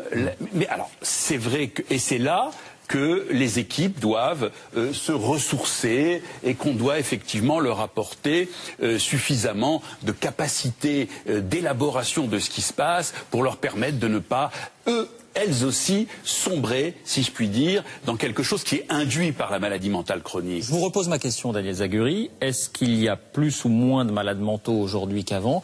Est-ce que l'hôpital psychiatrique va mieux ou moins bien qu'il y a 15 ou 20 ans? L'hôpital psychiatrique va certainement mieux qu'il y a 15 ou 20 ans, mais ce qui a changé, c'est le regard de la société sur la maladie mentale, et ce qui a changé, c'est la demande vers la psychiatrie. Vous êtes d'accord, l'hôpital psychiatrique va plutôt mieux qu'il y a 15 ou 20 ans? Non, il est exactement pareil. Ah non, il est pire. Non, en prenant tout... Il faut comparer ce qui est comparable. La grande avancée pour la psychiatrie en général, ce sont les molécules. C'est évident, parce que ça aide, ça... On n'a pas parlé une seconde de souffrance ici. On parle de souffrance. Il ne faut quand même pas oublier que ce sont des personnes qui souffrent. Donc c'est important. Pour moi, il y avait plus d'humanité. Et je parle des anciens infirmiers psychiatriques, d'au moins de certains. Il y a 40 ans. Il y avait plus de personnel peut-être aussi? Je n'en suis pas sûre. Je n'en suis pas sûre. Mais il y avait plus d'humanité, parce qu'il y avait plus d'humanité dans la société. Nous sommes dans une société différente et l'hôpital psychiatrique, l'un de vous l'a dit tout à l'heure, reflète notre société. Donc ce qu'on demande, c'est le risque zéro. Ce qu'on demande, c'est soigner. Ce qu'on demande, c'est guérir. Or, nous sommes dans une pathologie où nous ne sommes pas sûrs. Et pour nous, on est même certain de ne pas guérir, entre guillemets. On garde une sensibilité qui fait qu'à un moment donné, on peut retomber. Et ça, on doit le garder à l'esprit. Jean-Michel Toulouse. Je trouve, si vous voulez, que la suppression des infirmières de secteur psychiatrique a été une erreur dans le début des années 80, 83, 84. Et je considère que si on veut contribuer à régler ce problème qui est très prégnant, et on ne fera progresser la psychiatrie qu'avec des infirmières formées, médecins bien entendu, des infirmières formées. Il faut rétablir la spécialisation pour les infirmières de psychiatrie après le tronc commun de 3 ans. Ça, c'est un premier point. Par contre, je ne dirais pas que tout va de mal en pis quand même, parce que je pense que beaucoup d'établissements psychiatriques, tout en fermant des lits d'hospitalisation à temps complet, ont ouvert quand même des structures alternatives à l'hospitalisation. Alors peut-être que certains établissements ont trop fermé de lits d'hospitalisation à temps complet et pas assez ouvert de structures extra-hospitalières. Mais je pense que quand même on ne peut pas dire que tout va mal en pis en matière de psychiatrie. Un dernier point, Monsieur Pujadat. J'eusse aimé également, et encore une fois, ça n'est pas une critique, la preuve c'est que je suis ici ce soir. Vous avez le droit de critiquer. J'eusse aimé que notre stagiaire aille faire un tour aux urgences de mon établissement. Il aurait vu comment fonctionne un centre d'accueil de crise spécialisé donc sur les urgences de psychiatrie, et il aurait vu comment tous les jours dans mon établissement nous recevons, alors il n'y a pas que de la psychiatrie, bien évidemment, il y a tout MCO comme on dit, médecine, chirurgie, obstétrique, etc., personnes âgées. Nous avons plus de 200 passages par jour dans ce service. Bon, on vous croit sur parole pour le service des urgences. On vous a entendu sur ce point. Je voudrais qu'on avance un petit peu et qu'on parle d'une autre chose qui est frappante dans le film, et là qui dépasse la question des personnels, c'est l'absence des familles. Elles sont les grandes absentes de ce film. Je voudrais juste qu'on revoie un extrait à un moment donné, des patients eux-mêmes qui en parlent. Est-ce que vous avez eu de la visite, Michel, dernièrement? Non, j'ai pas de visite. Jamais? Non. Ma famille m'ignore. Pas de famille, vous ignore? Pas de fréquentation auprès de voisins, voisines, au dehors, j'ai personne. Pas de fréquentation, personne, pas de visite. Rien du tout. Zéro. C'est pas trop dur? Un peu. Les visites, ça m'en montrait le moral. Alors. Ça fait 13 mois que je suis là-dedans. Et vous n'avez pas eu de visite en 13 mois? Non, rien du tout. Je vous dis, personne ne fréquente au dehors. 13 mois, pas une seule visite. Daniel Zaguri, c'est un cas fréquent, banal? l'absence des familles. C'est la faute des psychiatres? Non. Alors, on rencontre trois types de situations, si vous voulez, avec les familles. Premier type de situation, malheureusement, les patients abandonnés. Et effectivement, on va toujours essayer de renouer des liens, d'aider, de retrouver tel ou tel. Ça, effectivement, c'est très difficile. Deuxième situation, les familles, je dirais, rejetantes. Hein, et c'est souvent celles qui sont le plus hostiles, qui sont le plus agressives, souvent dans un mouvement de culpabilité à l'égard des équipes de soins. Troisième situation, fort heureusement la plus quantitativement importante, les familles en difficulté et avec lesquelles d'ailleurs souvent ça se passe mal dans un premier temps, parce que dans un premier temps on a mais pour nous c'est du pain béni. Oui. Pour nous, c'est du pain béni. C'est une famille impliquée. Exigeante, mais impliquée, en tout cas, c'est l'essentiel. Mais impliquée. Et à ce moment-là, nous essayons d'entendre effectivement leurs souffrances, leurs plaintes, de les accompagner. Et alors là, bon, je ne peux pas en 3 phrases dire tout ce que nous faisons, mais en tout cas, nous essayons de les accompagner dans le parcours obligatoirement difficile qui est le leur par rapport à leurs enfants, leurs frères, leurs parents malades. Bonsoir Patricia Bouvelot. Bonsoir. On vous a invité parce que vous avez vécu cette expérience avec votre sœur. Vous la vivez même en ce moment. Toujours. Votre sœur qui a souffert et qui souffre encore de psychose hallucinatoire, c'est bien ça? D'une forme de psychose hallucinatoire, oui, depuis 10 ans. C'est-à-dire, en quoi ça consiste exactement?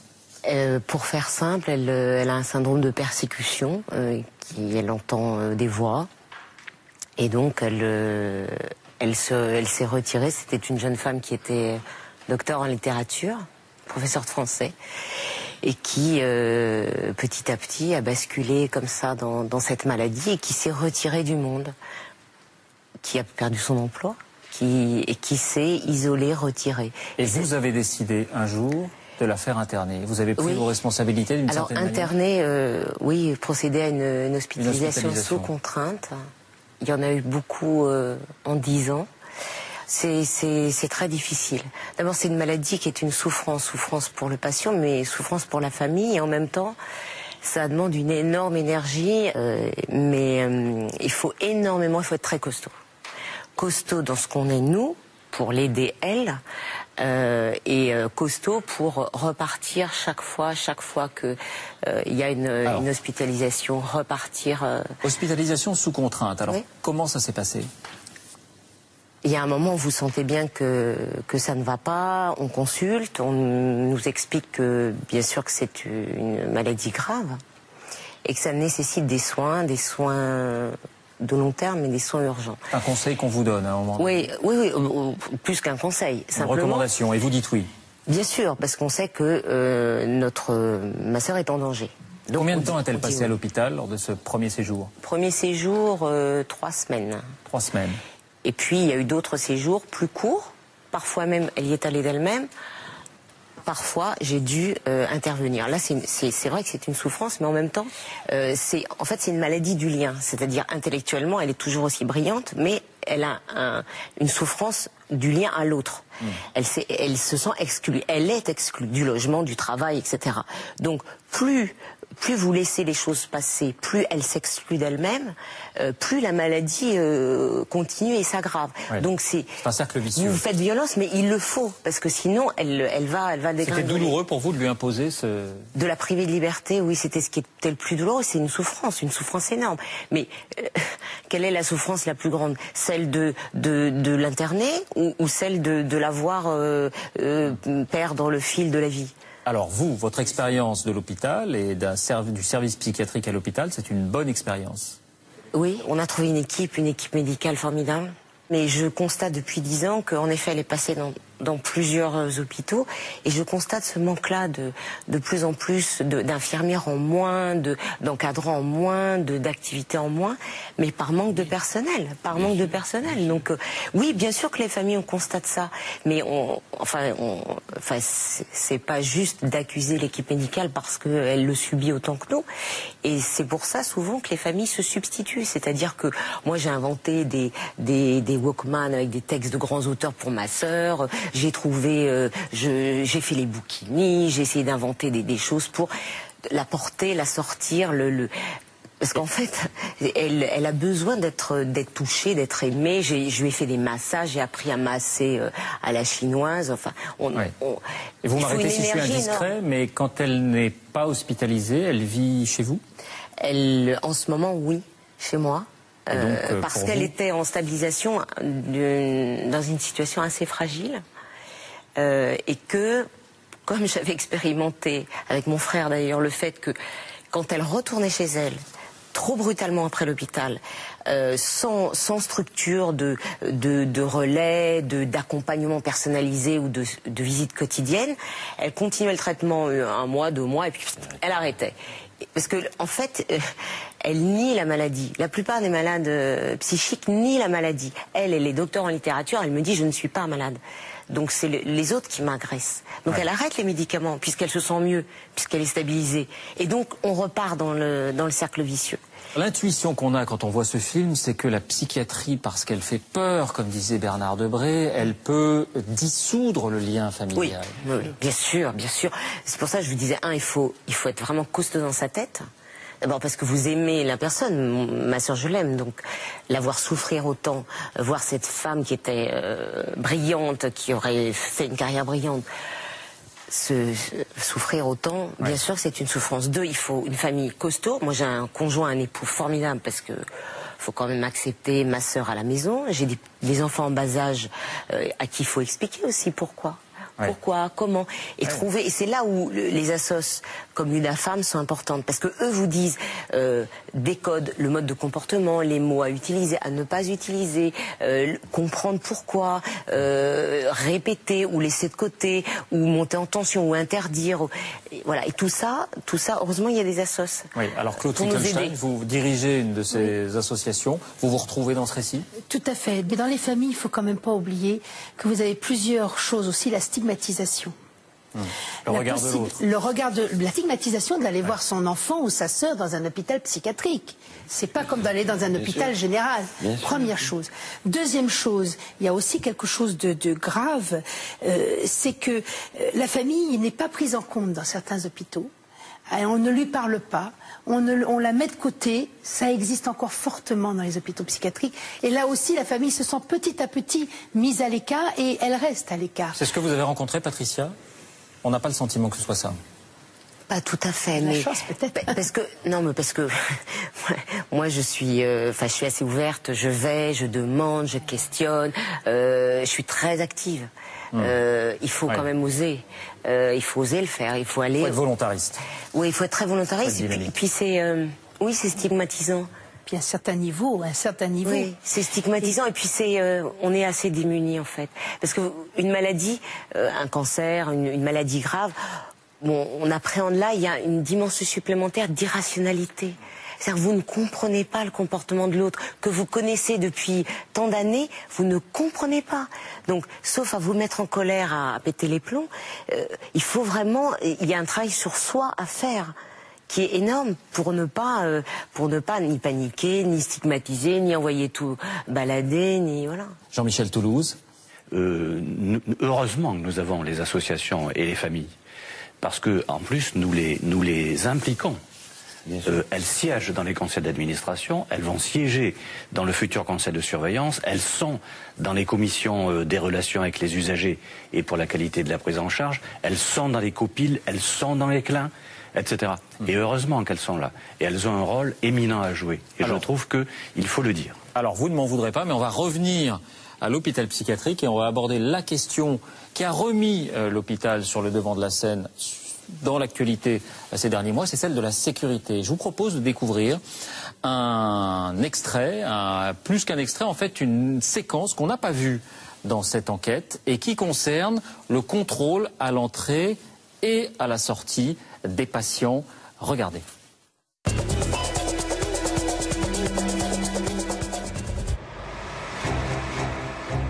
Ces dernières années, des faits divers dramatiques ont mis à jour les dysfonctionnements de l'hôpital psychiatrique.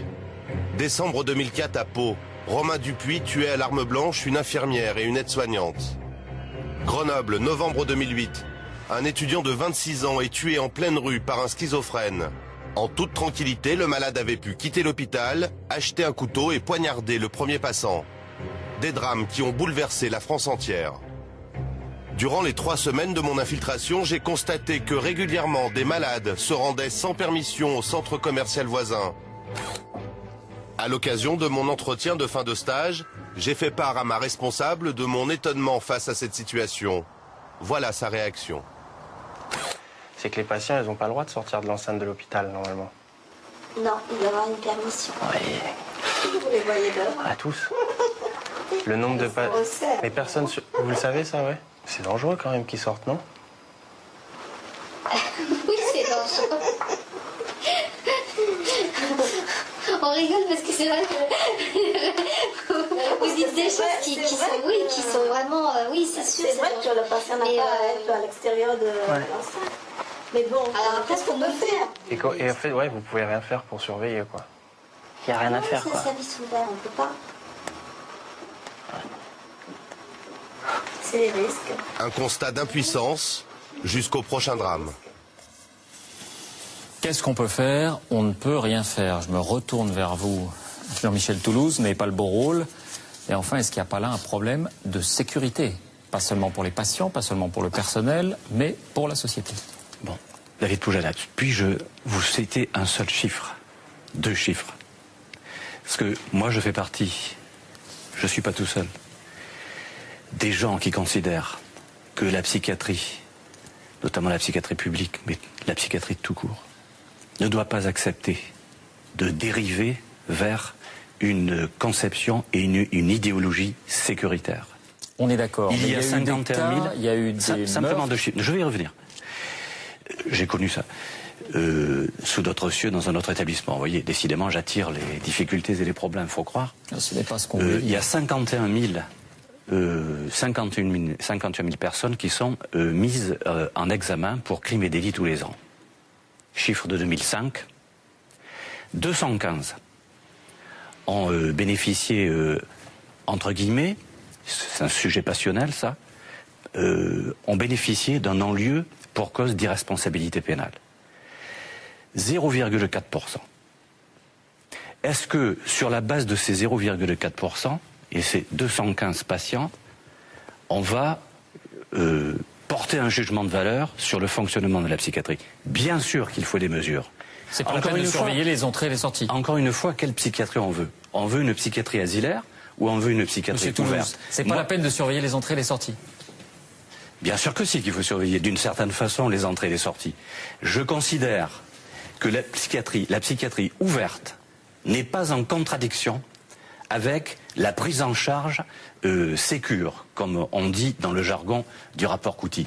Il n'y a pas contradiction. Il y a simplement des mesures d'organisation à prendre et effectivement aussi un problème de personnel. Bernard Debré. Je crois qu'il ne faut pas mélanger 2 choses. Il y a d'une part les malades qui sont hospitalisés et qui n'ont pas le droit de sortir, sauf après avis médical. Et donc c'est la responsabilité du médecin, la responsabilité du directeur, de faire en sorte que les malades qui n'ont pas le droit de sortir ne sortent pas. Nous ne jouerons pas. Il y a des malades qui sortent, qui s'en vont, qui vont prendre la drogue un peu plus loin, qui rentrent, on le sait parfaitement bien. Et donc ça c'est un problème administratif qui doit être géré par l'administration de l'hôpital avec l'accord des médecins. Et puis autre chose, parce qu'on oublie de le dire, ce sont des malades qui sortent, et c'est très très très peu, des malades qui sortent avec l'avis positif du médecin, de l'administration, on considère qu'ils peuvent sortir, et qui récidivent, et qui ils peuvent commettre des meurtres. Ils sont très peu nombreux. Et pourquoi est-ce que je dis ça? Parce que à l'extérieur, c'est souvent vers le politique qu'on se retourne en disant « Mais dites donc, qu'est-ce que c'est que cette psychiatrie? Vous avez laissé sortir un patient, vous. Il a été autorisé à sortir, il a tué, et on se retourne vers le politique en disant « On veut la sécurité ». Et là, ça devient extrêmement difficile et ambigu. Alors, il y a un homme qui vous a sans doute écouté très attentivement. Il est avec nous ce soir sur ce plateau. Bonsoir, Marcel Rodriguez, et merci d'avoir accepté notre invitation. Ben, vous, tout simplement, vous avez été poignardé par quelqu'un qui souffrait d'une forme de schizophrénie paranoïaque, ce qu'on m'a dit. Paranoïaque. C'était en 2005. Dans quelles circonstances? Le 3 mai 2005, sur mon lieu de travail, à la résidence où habitait également ce malade mental, j'ai été poignardé alors que j'étais en train de travailler de 18 coups de couteau. Alors que le drame était prévisible parce qu'il avait commis plusieurs méfaits auparavant. C'est-à-dire qu'il était connu pour ses emportements, on savait qu'il était malade. Oui. Il y avait déjà eu des précédents, pas aussi graves sans doute, mais des précédents. Pas aussi grave, mais c'était quand même qualifié de délit. Il avait déjà menacé des gens avec un couteau, un couple de retraités. Il avait été hospitalisé à plusieurs reprises. Il avait mis le feu à la résidence avec des bidons d'essence. Que s'est-il passé après votre agression? Après mon agression, je suis obligé de dire que j'ai quand même fait 10 à 11 jours de coma, plus 2 mois d'hôpital, où on m'a sauvé la vie grâce à une équipe médicale, mais c'est ce qui s'est passé pour mon cas. Et tout doucement, cette personne, donc, suite à la tentative d'assassinat, a été reconnue irresponsable par des experts psychiatres, donc un non-lieu. Et ensuite, il est ressorti de cet hôpital? Oui, il aura fait 2 ans et demi, en gros, d'hospitalisation d'office. On l'a laissé ressortir, puisque les experts psychiatres ont décidé qu'il n'était plus dangereux. Il est ressorti, il est revenu sur les lieux. Le 2 janvier 2010, il est monté, il est venu de Nice, il est monté au 4e étage, il est allé sonner cette personne qui a ouvert et il était armé d'un couteau et il a massacré. Comme moi, sauf moi que j'ai eu la chance d'en réchapper. Ce monsieur Lescane n'est plus là maintenant pour dire ce qu'il a vécu. Quelles ont été les réactions après cette récidive qui, d'une certaine manière, pour le coup... Pour moi, c'est une révolte parce que c'est mon histoire qui me rattrape 5 ans après. Parce que c'était le 3 mai 2005, bientôt ça va faire 5 ans. Et mon exemple n'a servi à rien. Alors on me dit que les lois changent, que la médecine va mieux, la psychiatrie va mieux. Mais moi, en 5 ans, je n'ai vu aucune évolution, bien au contraire. Qu'on me prouve le contraire. Qui souhaite répondre? Moi, je souhaite répondre. C'est un cas absolument dramatique. C'est pas le seul. Et quand je disais tout à l'heure que la médecine allait mieux, que la psychiatrie allait mieux, c'est vrai qu'on arrive à sauver 90%, soit équilibré, je dirais plutôt équilibré. Équilibré 90% des malades psychiatriques qui ne l'étaient pas auparavant. Et puis il y a dans les 10% qui restent des gens qui sont enfermés, on l'a vu, ils sont enfermés pour des années et des années. Et puis il y en a quelques-uns, très peu, que l'on croit guéris, que l'on croit pouvoir faire sortir, mais c'est peut-être une erreur. Mais comment faire? Vous avez bien réagi. C'est ça que vous dites, c'est pas une science exacte, Bernard. Mais la médecine n'est pas une science exacte. Oui. Moi, quand je fais de la chirurgie, ce n'est pas une science exacte. Nous avons fait des progrès, mais nous n'avons pas guéri, nous ne pouvons pas guérir. Quelle est la solution? Est-ce que c'est enfermer tout le monde? Parce qu'au cas où il recommencerait, est-ce que... Oui, la solution, vous savez, c'est certainement d'avoir un réseau extérieur de psychiatres, d'associations qui puissent prendre en charge et qui puissent alerter. Ça, c'est peut-être ce qui manque. Alors, les solutions, faut-il renforcer la sécurité? C'est la solution, en tout cas, qu'a proposé Nicolas Sarkozy. Je vous propose de réécouter un extrait de son discours de décembre 2008, où il évoquait ces sujets, en évoquant donc, en proposant et en mettant en œuvre un renforcement justement de la sécurité. On écoute le président de la République, c'était donc en décembre 2008. Nous allons d'abord, chère Roselyne Bachelot, réaliser un plan de sécurisation des hôpitaux psychiatriques et la ministre de la Santé a dégagé 30 millions d'euros. Ces investissements serviront à mieux contrôler les entrées et les sorties des établissements et à prévenir les fugues. Quand un patient hospitalisé d'office sort du périmètre autorisé par son médecin, l'équipe soignante doit en être informée tout de suite. Certains patients hospitalisés sans leur consentement seront équipés d'un dispositif de géolocalisation qui, si cela se produit, déclenchera automatiquement une alerte. Ah mon Dieu. Voilà, plus d'UMD, d'unités pour malades difficiles, la sécurisation des hôpitaux, la géolocalisation, on l'a entendu. Est-ce que c'est indispensable? Est-ce que c'est la bonne voie pour améliorer la sécurité de la société face aux malades psychiatriques? Moi, je suis pas du tout partisan d'une psychiatrie sécuritaire. Je crois qu'effectivement, c'est ce qu'il faut arriver à mettre en place, c'est effectivement un lien étroit entre, enfin comment dire, homogénéiser, si je puis dire, l'ensemble de ce dispositif de psychiatrie, la partie hospitalisation à temps plein, et puis ensuite l'accompagnement, une fois l'hospitalisation terminée, un accompagnement des personnes. Daniel Zaguri, sur cette orientation donnée par Nicolas Sarkozy et Roselyne Bachelot sur ce sujet-là. Je vais essayer de vous répondre sans passion.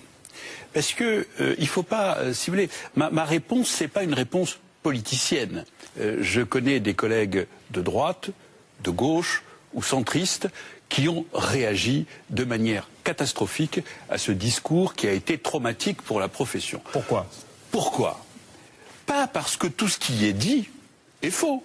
Il est tout à fait exact qu'il faut plus d'unités pour malades difficiles.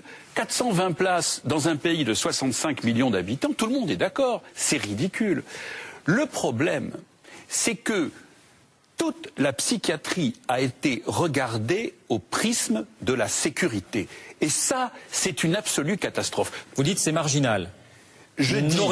N'orientons pas toute la politique psychiatrique en fonction d'un phénomène. Pourquoi est-ce que ce discours a été traumatique? Il a été traumatique parce que sur le plan symbolique, chaque psychiatre qui n'est pas un démagogue sait bien qu'il y a des moments de violence, c'est bien qu'il y a des moments où les patients sont difficiles, il y a des moments où il faut les isoler, il y a des moments où il faut les enfermer, et il y a des moments où il faut même parfois les attacher pour les empêcher de s'automutiler.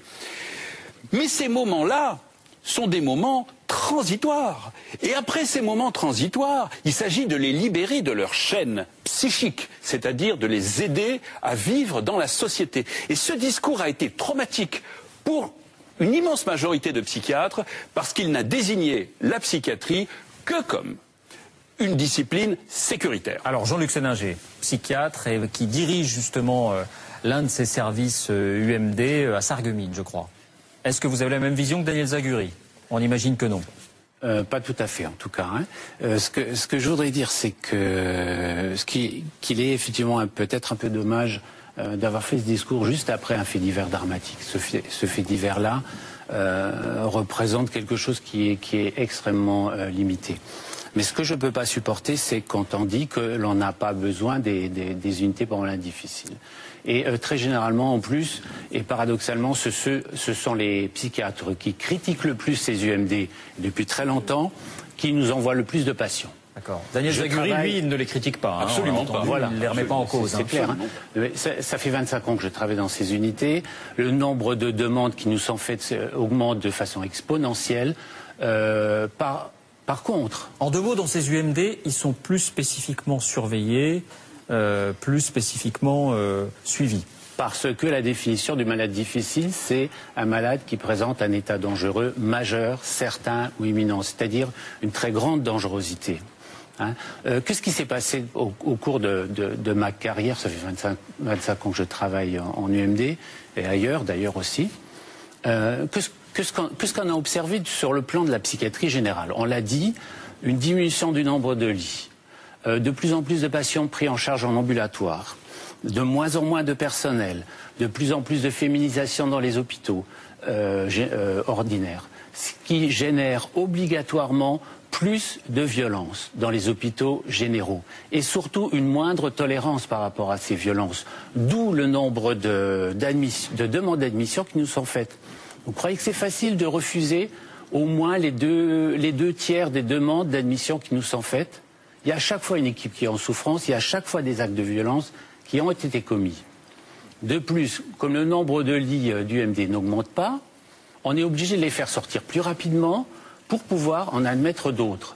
Donc tout cela explique de façon très claire que je suis absolument pour le discours d'Anthony. Claude Finkelstein, ce discours d'Anthony, vous aussi, vous a sur le discours, satisfait? Oui. Alors, je voudrais quand même remettre un petit peu en position les choses. C'est que ces demandes de sécurité répondent à une demande de la population. C'est important parce que ça replace le discours dans ce qu'il a été dit. La population a l'impression que la psychiatrie ne répond pas à cette demande. On a beaucoup plus peur des meurtres ou des attaques de personnes qui sont en souffrance psychique, qui sont patients, parce qu'on ne comprend pas. Et tant qu'on n'aura pas expliqué ça, on ne comprend pas le geste. On Même s'ils sont extrêmement moins nombreux. Ils sont extrêmement moins, mais ils sont incompréhensibles. Donc ça devient, mais pourquoi? Ce monsieur-là qui était assis à côté de moi tout à l'heure, sa question lancinante, c'est pourquoi? Et personne ne va lui répondre. Personne ne va l'aider. Et c'est là que c'est grave. La psychiatrie, dans ce sens-là, ne répond pas. C'est ce qu'on disait, c'est pas une science exacte, voilà. Il n'y a pas de risque zéro. Mais il faut expliquer. Il faut expliquer, c'est explicable. Alors, bon, le discours d'Anthony, faut savoir que le nombre de chambres d'isolement ont été réclamés par les infirmiers. La géolocalisation, pour appeler ça le bracelet électronique, ils ont abandonné parce que là, on est vraiment monté au créneau. On a expliqué, et on a expliqué à plusieurs. Si, on a expliqué parce qu'il y avait même des directeurs d'hôpitaux qui avaient déjà commandé, je vous assure, des bracelets pour les mettre aux usagers. Pourquoi c'est pas bien? Pourquoi c'est pas bien? Ça n'est pas bien parce que ça ne correspond pas justement. Il faut parler à la personne. Il faut lui expliquer ce qui se passe. C'est pas un bracelet électronique. Il peut se sauver avec un bracelet électronique. Il peut se couper le pied pour enlever le bracelet. Pardonnez ma question naïve, mais est-ce qu'un malade mental peut toujours comprendre ce qu'on lui dit? Mais bien sûr. Il y a un petit moment, il y a un petit morceau de raison à qui on peut s'adresser. Et si vous s'adressez à ce morceau de raison qu'il y a dans tout dysfonctionnement d'une personne en souffrance psychique, vous la recadrez et elle va vous répondre. C'est pour ça qu'il faut de l'humain, il faut vraiment une attention. Bernard Debré. Encore une fois, le discours d'Anthony, et j'y adhère pour une partie, une grande partie.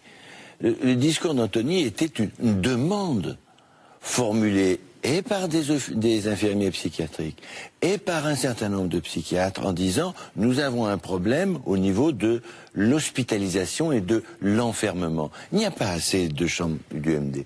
Vous l'avez dit vous-même, il n'y en a pas assez. C'était la demande fondamentale. Et ce discours a été fait dans un hôpital pour répondre à une demande qui avait été formulée, et formulée fortement. Demande de crédit qui ont été donnés, est-ce qu'ils ont été donnés à la fin, j'en sais rien, vraisemblablement. Demande d'un plan à l'intérieur. Tout le monde disait tout à l'heure, il faut rénover les hôpitaux psychiatriques, il faut du personnel. C'était une des réponses. Et c'est une des réponses relativement importantes. Quant au bracelet, ben évidemment, on ne va pas mettre tous les psychiatriques avec un bracelet quand ils sortent. Mais dans des cas peut-être très peu importants, c'est pas complètement inutile. Ne jouons pas l'angélisme absolu. Regardez tout à l'heure cet homme qui le disait lui-même, il ne faut pas être angélique. Alors, ça peut être la pire des choses, mais ça peut quelquefois, dans un petit nombre de cas, être important. Revenons à ce que disait Claude Finkelstein, qui est très important. Les homicides. Sur 1000 homicides et tentatives d'homicide, on en attribue une cinquantaine. Alors on peut discuter sur les chiffres, certains disent une vingtaine à des malades mentaux et exclusivement à la maladie mentale. Mais elle dit aussi, ceux-là on ne les comprend pas, alors, ils font plus peur que les autres peut-être. Absolument, et c'est ça que je voudrais développer.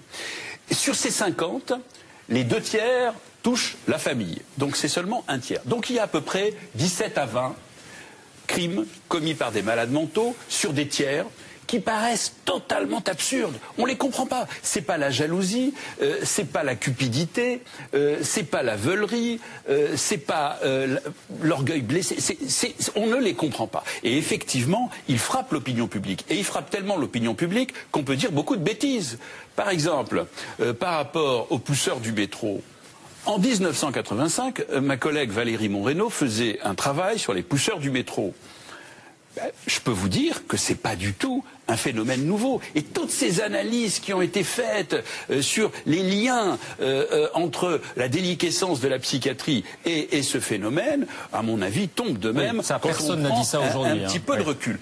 Quant au bracelet électronique, autant, si vous voulez, c'est une mesure tout à fait intéressante pour les délinquants sexuels, autant les malades mentaux qui délirent, qui ont l'impression, effectivement, comme le dit Claude Finkelstein, un certain nombre d'entre eux préféreront, plutôt que d'être suivis partout, préféreront s'automutiler plutôt que Ne généralisons pas. Les bracelets, malades sexuels, Alzheimer, tout à fait.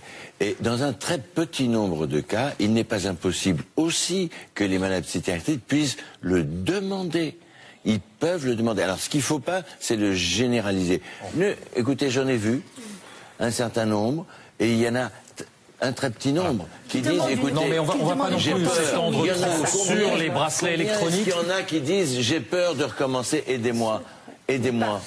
Jean-Luc Séninger. Pourquoi est-ce que vous dites ça? Jean-Luc Séninger, vous avez le sentiment qu'il y a un équilibre qui est en train de se nouer sur la psychiatrie entre la sécurité et puis les moyens, le reste? On va effectivement dans le bon sens depuis quelques années, après, je dirais, 20 à 30 ans d'errement. Au sens où quand j'ai lu le discours d'Anthony, ma première réaction ça a été de dire finalement il n'y a rien de neuf sur la planète puisque depuis les années 80, 81, 82, 83, on nous a imposé une diminution du nombre de lits du MD. Une diminution tout à fait équivalente à l'augmentation qu'on préconise maintenant. D'autre part, étaient préconisées ces unités fermées dans chaque établissement ou à un niveau départemental pour prendre en charge ces malades dangereux. Ce qui était visé là, c'était un dispositif global, national, cohérent sur le problème très très particulier. 5% des malades mentaux. Mais il fallait le faire. Ce qu'on a fait, par contre, c'était tout focaliser sur la majorité des malades mentaux avec des soins surtout à l'extérieur. C'est très bien.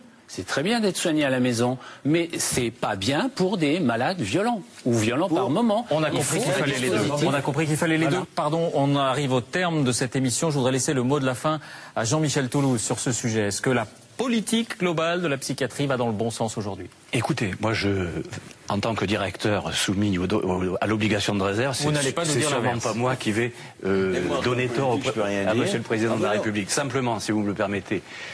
Faut-il 3 ou 4 unités pour malades difficiles telles que nous le propose Madame la Ministre? Moi j'ai dit oui, pour les raisons qui ont été évoquées.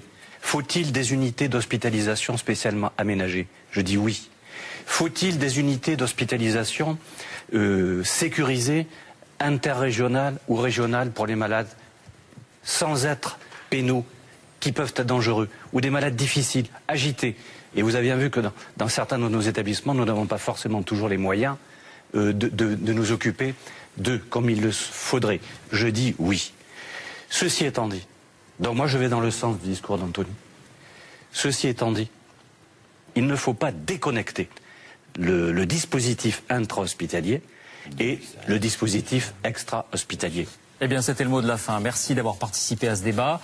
Merci à vous de l'avoir suivi. Venez nous dire ce que vous en pensez sur le site france2.fr. Voilà, c'était la dernière enquête des infiltrés cette saison.